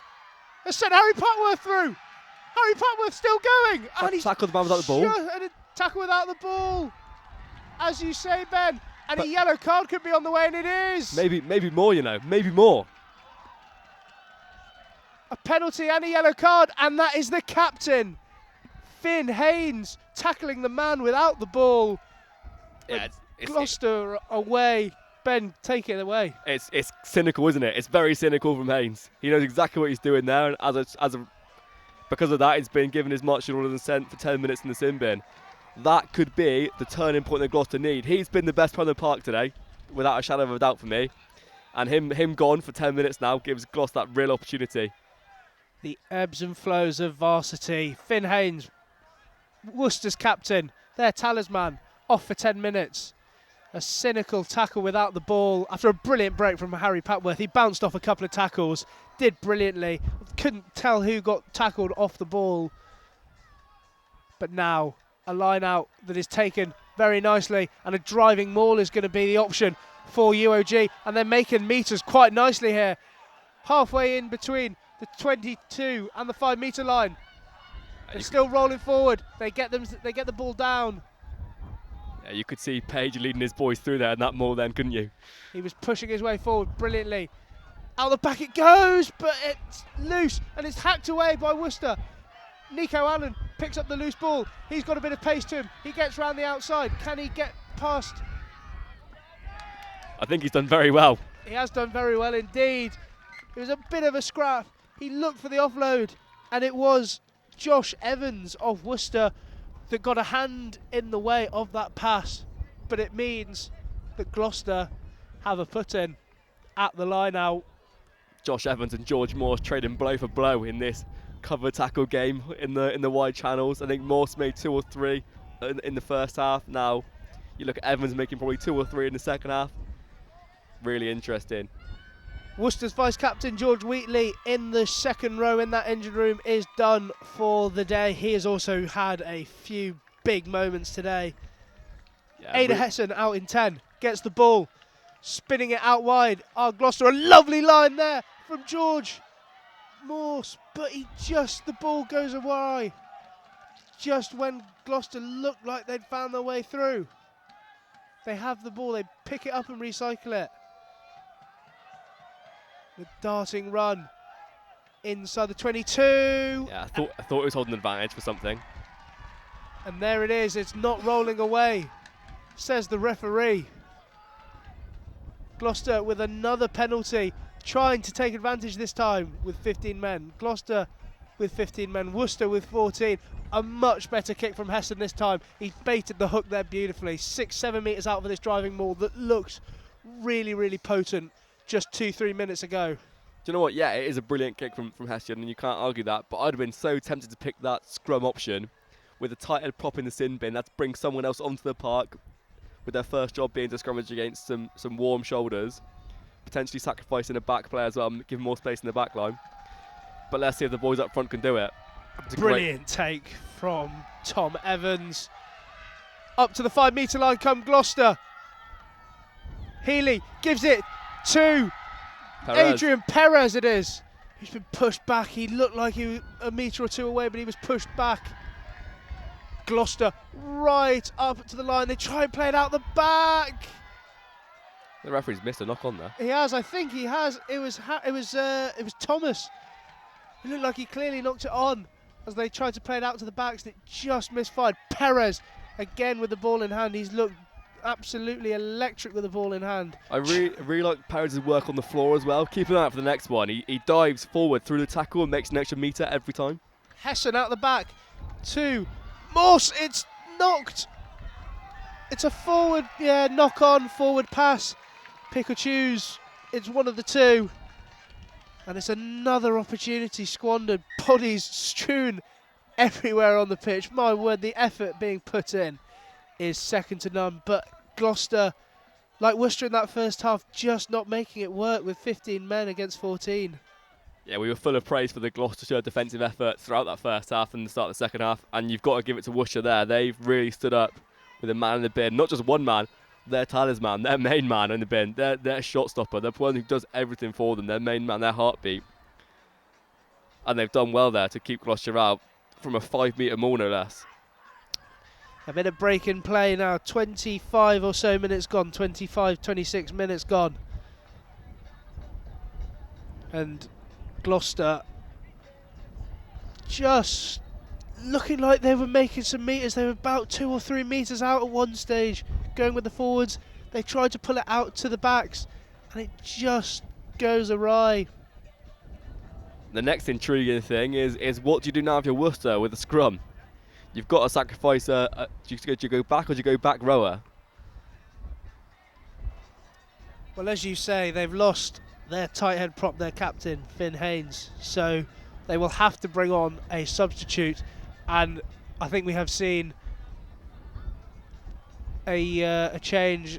I'm trying to see who that has Martin come. Petrov has come off the pitch, the replacement back row, and on's come Noah Reeves-Walters. So there we are. Petrov, who'd just come on for George Wheatley in the second row, has had to come off. Noah Reeves-Walters is the man to replace Haynes. Now this is a big shove for Gloucester against a brand new front row with Ellis Jenkins still in there, but I think two new props might be in there. Dan Page is still in there for Gloucester with Adrian Perez and Will Staveley, they've all had a big part in this game today. Scrum is set, an early shove from Gloucester, and they put the pressure on straight away, and it's a free kick given. Exactly what you said, early shove from Perez. The shove came from Gloucester, and it was a properly good one. But it did look a bit early, and it was from Perez. The ref was pointing at him just a few seconds ago. It's really interesting that Humphrey's taking this kick and not Price. Big banana action on that kick. Almost bending it around 90 degrees there. Such is the wind with his left foot. But they make some valuable meters. They're just outside their 10-metre line now, Worcester. A call to the front of the line-out would be the play for me, I believe. Oh, it's a free kick, I believe it is Gloucester. I forgot it was a free kick, not a penalty. It is Will Staveley. But the call stands. A call to the front of the line-out with this wind is definitely what should be needed. Right there, Charlie Kane doing the business. Spins it out to Hessen. Edging on the side of forward that was, but they get away with it. It's good Kevin Hussein as well there from the short pass from Hessen. A juggle from Tom Evans there, but they keep it Play. It's Harry. It's He's gone. It's Ollie Thomas. Ollie Thomas has gone through and he has scored. Wow, what about that? It just opened up for him. He shrugged off the tackle. He raced through. No one was there to cover him, making advantage of that extra man. And Gloucester have brought that game right back once again. It is 14-10 now for 14 points to Worcester, 10 points to Gloucester, a 4-point game. The kick to come to make it a 2-point game. My goodness me, this game has ebbed and flowed. Yeah, we've got a game on our hands now, have we? Oh my word. It was brilliant work from Thomas, wasn't it, Ben? Absolutely remarkable to spot the gap with men outside him, to spot the gap, step inside, go through it like that. Sorry, just waiting to say, that's a shame. Hessian just pushing the conversion, but to go through the gaps, I say, and then to have the will to absolutely shoot off. Little celebration to the fans as well before putting the ball down. It's absolutely what you love to see. Little over 10 minutes to go, would you say? Really, really excited for this closing few minutes, as we had last year as well. Not long to go now. That kick would have been vital. A 2-point game it would have been. A penalty for Gloucester would have put them back in the lead. As it is, they are 4 points away and they will still be looking for a third try to take the lead. 14-10 is the score. A lovely kick. Ellis Jenkins does brilliantly to haul that in. It is Price once again who has been pinpoint with his restart kicks. Worcester trying to push their way forward with the with a man down, I should say.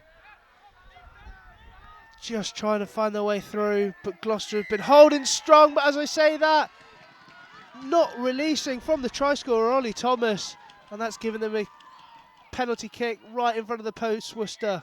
Easiest decision in the world, isn't it? You've got your captain in the bin.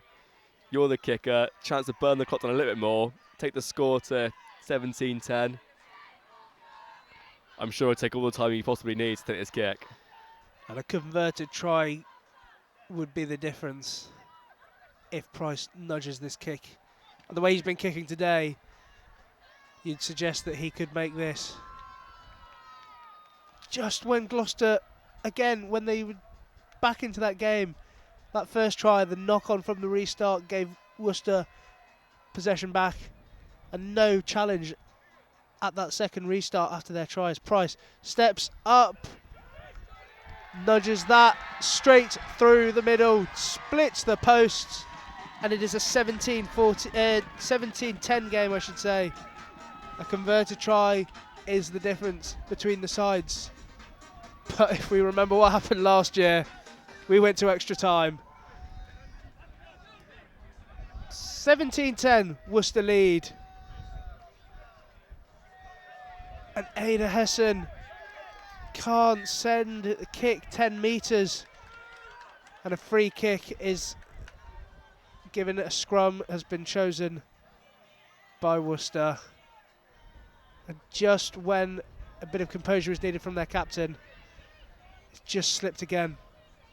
I'll tell you one thing, a 7-point game concerns me, worries me a little. If Gloucester get another converted try and it goes into a draw again, I'm not sure I can relive it from last year. I'm not sure I've got the bottle. All that matters is if the people on the pitch have that bottle. Martin Petrov has been up and down. He's been off and on this pitch, like a light switch, off and on. But that does tell us that Gloucester's woes are about to get worse, because in the next play, Finn Haynes, the bulldozer, looks to be coming back on. Yeah, so Petrov has come off, but Haynes has not come back on. So I'm not too sure what's I think gone on. Petrov was off anyway, so they can have the replacement tighthead on, and he's come back on, but the ref said, no, you can't yet. We need to tighten on for another scrum. Good shot from Gloucester, but it was good work to take that. Banfield did very well to steal that ball very quickly. And a brilliant bit of work from Worcester in defence. Bundling, I believe Pat Worthy's still out on that left wing, out into touch, and they have their own line out just outside Gloucester's 22. That's really impressive from Worcester. Again, with a few minutes to play, with a 7-point lead, you want to play in that area. And then when they get into the attacking play, they don't have to play quickly. They can ruck, and slowly now start thinking about trying to burn the clock down.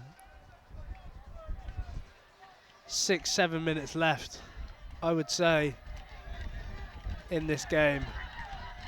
The territory battle again is just edging towards Worcester, just when they need it. Talisman Haynes back on from his sin bin. His 10 minutes are up. Gloucester did get a try during that period, but they would have wanted a little bit more potentially. There was the chance for a little bit more. The crowd really getting into this one now. There is not long left in this game. A win for Worcester puts them 7-5 up in Varsity. A win for Gloucester means we're all tied. The stakes could not be higher. What can Oscar Greenland, the replacement hooker, do from this set piece? I think it's Jenkins still on, actually.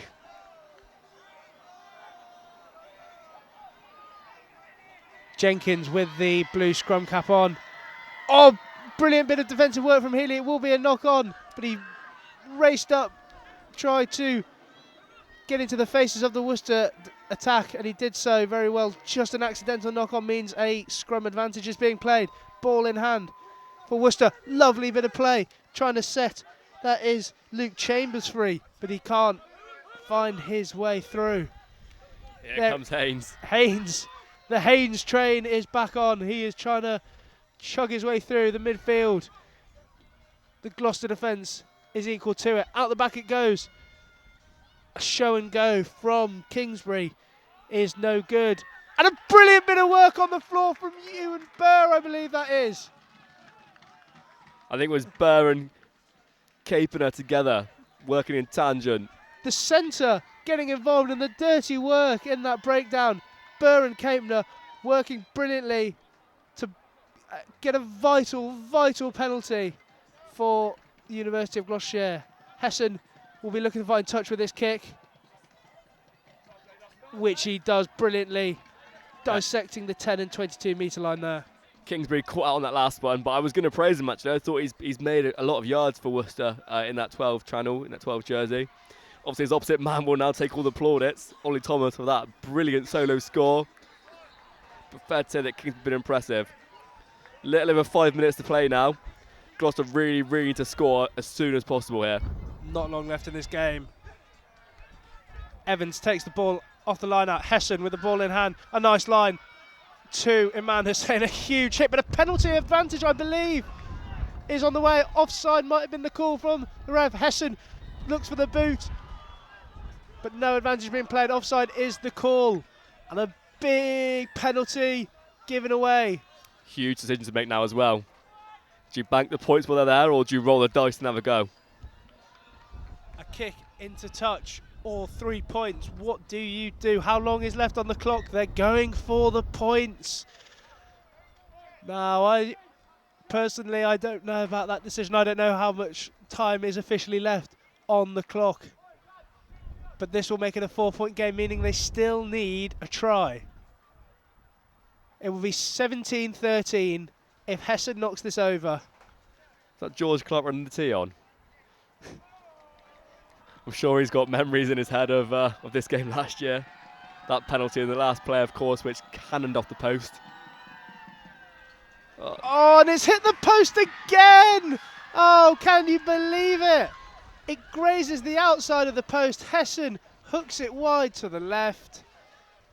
And that call potentially causing all sorts of issues. A clever kick from Worcester. The free kick is grubbed along the floor and they pick it up. And now they try and run off the clock, and Haynes knocking players back. Hessen trying to get himself involved. The two captains going at it. Haynes coming off the winner there. A brilliant bit of blitz work in defence there from Gloucester, pushing Worcester back. Worcester go out to the backs. And 2 tackles have been slipped there. And an offload is then dropped by Worcester. Oh, it looked like Price had slipped through the gap, through the net. He slipped a couple of tackles, that's for sure. And the offload was there. But the hand just didn't go to hands. The pickup wasn't there. And all of a sudden, a scrum on the 10-metre line for Gloucester gives them the ball back once again. The enormous frame of Henry Hotchkiss has entered the field in the second row. He was the blue man last year, if you remember. An old Gloucester Uni tradition, having a man fully in blue paint for the varsity game. Not sure I can see one this year. I was going to say there's no bright blue on the sideline on the opposite side of the pitch this year. But my goodness me, this is a huge scrum. It certainly is. In Fresh front row. In the context of the game, in context of varsity, 2 fresh front rows, as you say, Ben.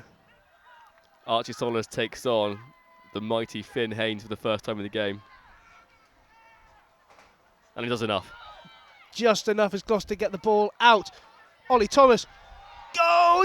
It is taken by George Go Morse. George! George Morse finds it! He's round the outside on the left-hand side. He breaks through. He juggled the ball, but that didn't matter. He found his way to the try line.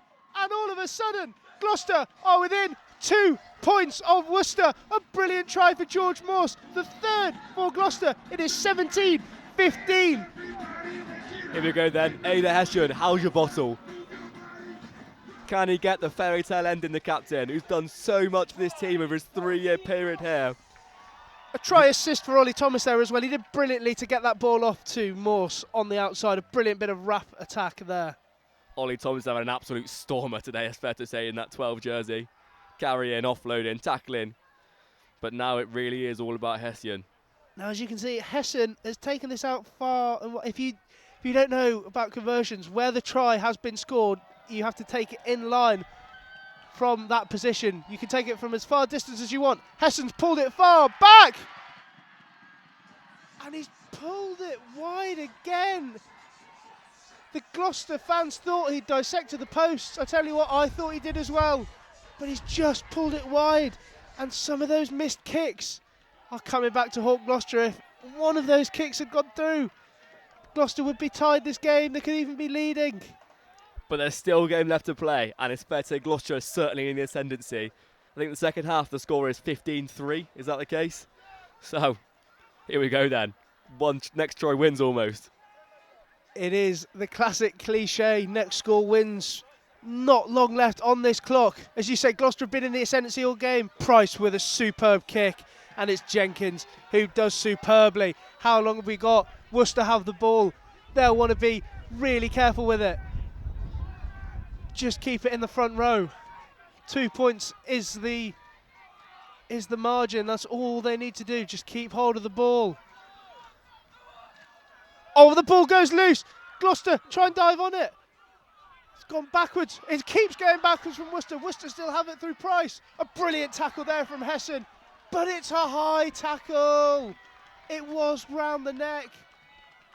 It was a very close one, but it's one of those seatbelt tackles that they're trying to phase out of this game. Always a harsh one. And you see straight away the Worcester captain going after the ref. How long to play? And the scrum means not very long. The scrum call means they're trying to keep possession.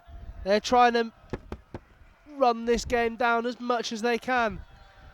2 points is the margin on this unbelievable day here at Cheltenham Tigers. 17-15. Not long to go. My goodness me, what a game this has been. You can say that again. It's given absolutely everything that it's promised to give, and that's for sure. The Gloucester-Worcester game, in my 3 years at university, certainly hasn't disappointed once, and this has been no different today. Go on, Gloucester. A big shove here from Gloucester is what is needed. Surely the penalty's got to come from the referee, and oh no, a scrum reset is the call. Gloucester put in an almighty shove. They pushed Worcester back at least 2 or 3 metres. The penalty could have been called quite easily. The ball was not coming out, but the ref decides we need another one. We need another reset. We need more build-up. We need more pressure in this game. It looked like Gloucester had done enough to get the penalty there for me, Ben. I don't know about you. I thought so. I thought that on this side, is it Adrian Powers on this side now? I thought he'd done just enough to get up and inside Reeves Waters. But the referee disagrees, and that's the only opinion that matters, unfortunately, for us. That is the opinion that matters, but another shove will be wanted from Gloucester. Worcester this time, come with it. And the ball comes out. And the time is done. Price kicks it out, and that will be that. Worcester, by the barest of margins. 2 points, the difference is all that was needed for them to get another varsity win. Back-to-back varsity wins after the heartache for Gloucester last year, losing in extra time. They lose by 2 points. What a game it has been. But it is Worcester who are victorious by 17 points to 15. Wow, what a game. As you mentioned earlier, one of those kicks would have gone through, one of those conversions for Hessian. That would have been it. That would have been another extra time period for us. But unfortunately, the Irishman doesn't get his fairy tale ending after everything that he's offered the club in the last 3 years. Turning up in all 3 varsity games. I believe on the wing in the first year, at 13 in the second year, and at 10 in the third year. What a player. We wish he goes on to the best imaginable things from this. But it's a great little opportunity for the younger lads in there, you know. Dan Page, Harry Papworth, the second year boys going into third year next year. This will be an invaluable sort of thing. And for them, losing 2 years back to back, that will hurt. Of course it will hurt. And it means that when they go to hopefully 6 ways next year, they'll bring all that baggage with them and unload it back onto these boys and hopefully turn it over and get that all-important win that they, of course, got last time at 6 ways, now 3 years ago. Heartache is the right word for the University of Gloucestershire. jubilation for the University of Worcester, and you saw that they were jumping into their arms, racing around the pitch. 17-15. You cannot get that as close as that in rugby. You do not get many 1.2 point wins in the game of rugby. It shows how close the two sides were today. But Worcester now eke out a 7-5 lead in Varsity with that win. But as I say, you can't get much closer than that. 1.2 point games in rugby are so rare. I couldn't agree more. It's the marquee fixture, isn't it? It's the fixture you look forward to all year. It doesn't matter who you are. If you're a journalist, if you're a player, if you're a coach, if you're a spectator, this is the game that you want to be at, and this is the game that you want to win. And you can see that from the celebration from Worcester there. And then you can also see that in the pure dejection and heartache for the Gloucester boys. Share a thought also for Charlie Kane, with now his 4th year playing in Varsity, and again another unfortunate defeat. But it's the value in those boys. They need to put their arm around the others and say, it's all right, lads, we go again. Next year's another year. Pre-season starts now, ultimately, is how it is. The scenes from the Worcester sideline are of ecstasy. The trophy has been raised. The cheers are loud and proud. They didn't make it easy for themselves after giving themselves a 14-0 lead at half-time. Losing 15-3 in that second half, as you said, Ben. But they did just enough. The game management, I thought, from Charlie Price at fly half was brilliant, especially in that second half. Some of his restarts, some of his kicks today were fantastic. Yeah, a lot of value in the way he controlled the game during that yellow card period as well. You know, your captain being off for 10 minutes, that could have been a real turning point in the game. It could have been the turning point. My pen's falling off the desk. It's a nightmare. But yeah, for sure. He will put his hand up and say, yeah, I played an important part in this game. And having the bottle to put that kick over the post with probably 15 or 20 minutes to go really enhanced and showed that. And as we see the UoG team in that huddle having a big old heart-to-heart, it's a tough pill to swallow, because the opportunities were there for them to take the win, for sure. I mentioned for Ollie Thomas in that inside centre role today. A try assist for him, made meters wherever possible. A brilliant game for him today. Yeah, and the player I thought we mentioned the most in that first 50 or 60 minutes was Dan Page. I thought it was absolutely remarkable, ball in hand, and also defensively. That big tackle he made after 5 minutes on the first defensive questions that Gloucester were asked was remarkable. And we do have blue man. We have a blue man in the crowd, and we've got a few old boys from the University of Gloucestershire as well. Unfortunately, they couldn't bring the win for the University of Gloucestershire today, but we've still got a lot more to come from Varsity. We have got the football day, we'll call it, on Monday. Men's and women's football on the Monday. Wednesday we're in Worcester for some basketball, for some dance, for some cheerleading. So plenty more to come, plenty more time for University of Gloucestershire to come back. I believe Captain Ada Hessian and Dan Page, who is arguably player of the match, are down there with our interviewers. So we've got a couple down there with our interviewer, James. I believe he is ready. So I think we'll head down to James with Ada Hessian and Dan Page. Yeah, cheers guys. I'm here with Ada Hessian, captain, and Dan Page from Gloucestershire. Guys, tough result, but how did you see the game? Yeah, probably didn't do ourselves any favours in the first half. Left ourselves a lot of ladders to climb at half time, being 14-0 down, but just really proud of the effort in the second half for the boys to claw back and put ourselves in a position to win the game. Unfortunately, a couple of individual errors, myself included, that couldn't get the job done, but yeah, just really proud of the effort that the boys put in today. Yeah, it's a tough one. It's so physical, it's so fast, and I've lost my voice. It's to go 14-0 down in the first half was hard, but you know, we fought back in that second half, and that's all you can ask for the boys, and we did that. You know, the result didn't go away, but not all results go your way. So you just got to be proud of the process and just try crack on through next year. And Ada, it was your last game in blue. How much does it mean to you? Yeah, it's been a hell of a journey over the 3 years. Lots of ups and downs, but looking back on my time, you know, I wouldn't change a thing.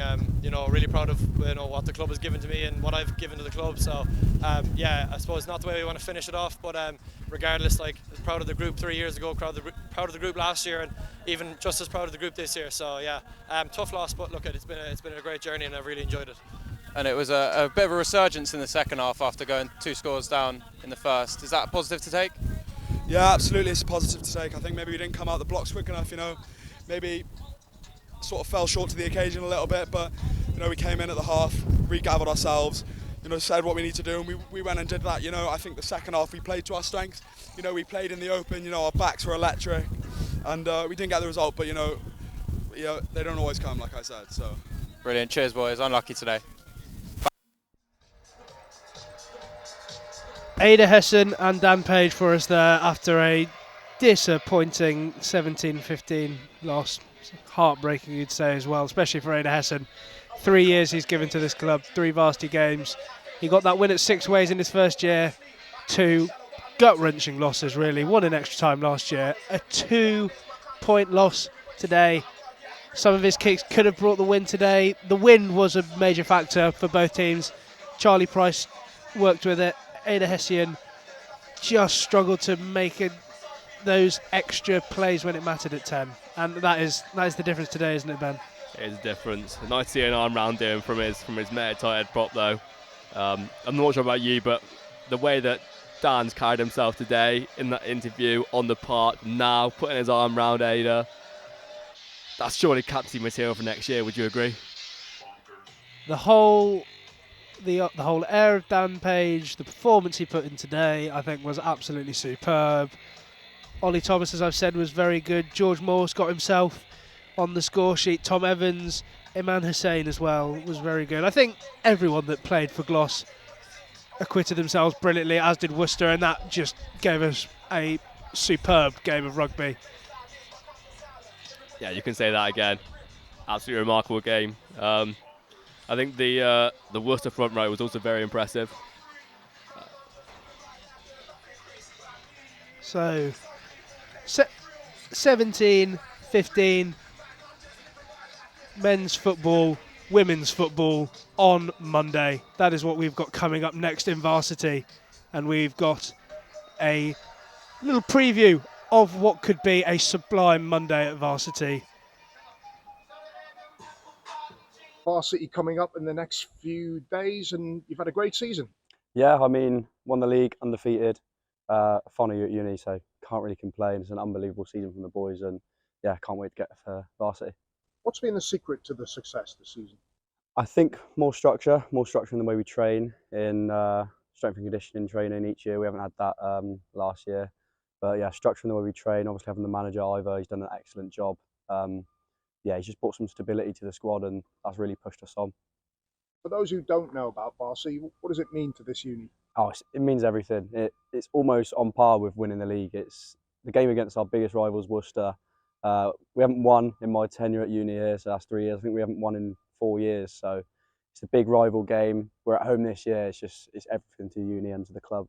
Is it probably the biggest crowd that you're playing as well? What's it like playing in front of a big crowd? Yeah. I mean, obviously it will affect you, but I think because obviously we've got the majority of the people there supporting us, if anything, it will just push us on to get the result. Have you been involved in Varsity before? What's the day like? Yeah, it's a good day. It's full of emotion. Obviously, you're all together as a group. It's also a great laugh. But yeah, I've never been involved in topping it off with a win, so hopefully we can do that this year. And for you, effectively, what will be your last game for the university? What does that mean to you? Yeah, it would it mean everything to win that last game for uni, and round off a great 3 years. You've developed a bit of a super sub tag as well, coming off the bench and scoring goals. What is it about kind of coming in and making an impact late in games that you're really flourishing in? I mean, it's more as an attacker. It's a lot easier to come off the bench and make a bit of an impact in a game, unless it's a bit of a high intensity game. But a lot of the time, it's quite good to come off the bench, fresh legs, and sort of bring something different and create something different for the team. And obviously moving up from the second team to the first team, never expected to get straight in, but yeah, it's been enjoyable to progress with the squad. And obviously with Varsity, there's individual points available, but it's a team event as well. And quite often, by the time it gets to football and rugby, you've got a real good idea of what the state of play is. Your wins can be really important. Yeah, I mean, I think this is the strongest our society's been for a while. Obviously, we've got a lot of strong clubs and societies in the uni, but yeah, I'm really confident that we can get it done.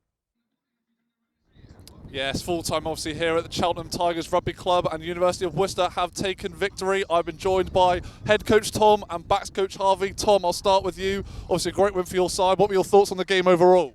Yeah, really good. I think we come out in the first half, got an early lead, which helped us then lead into the second half. I think defensively we was excellent. We maybe just slipped off of a couple of tackles in the end.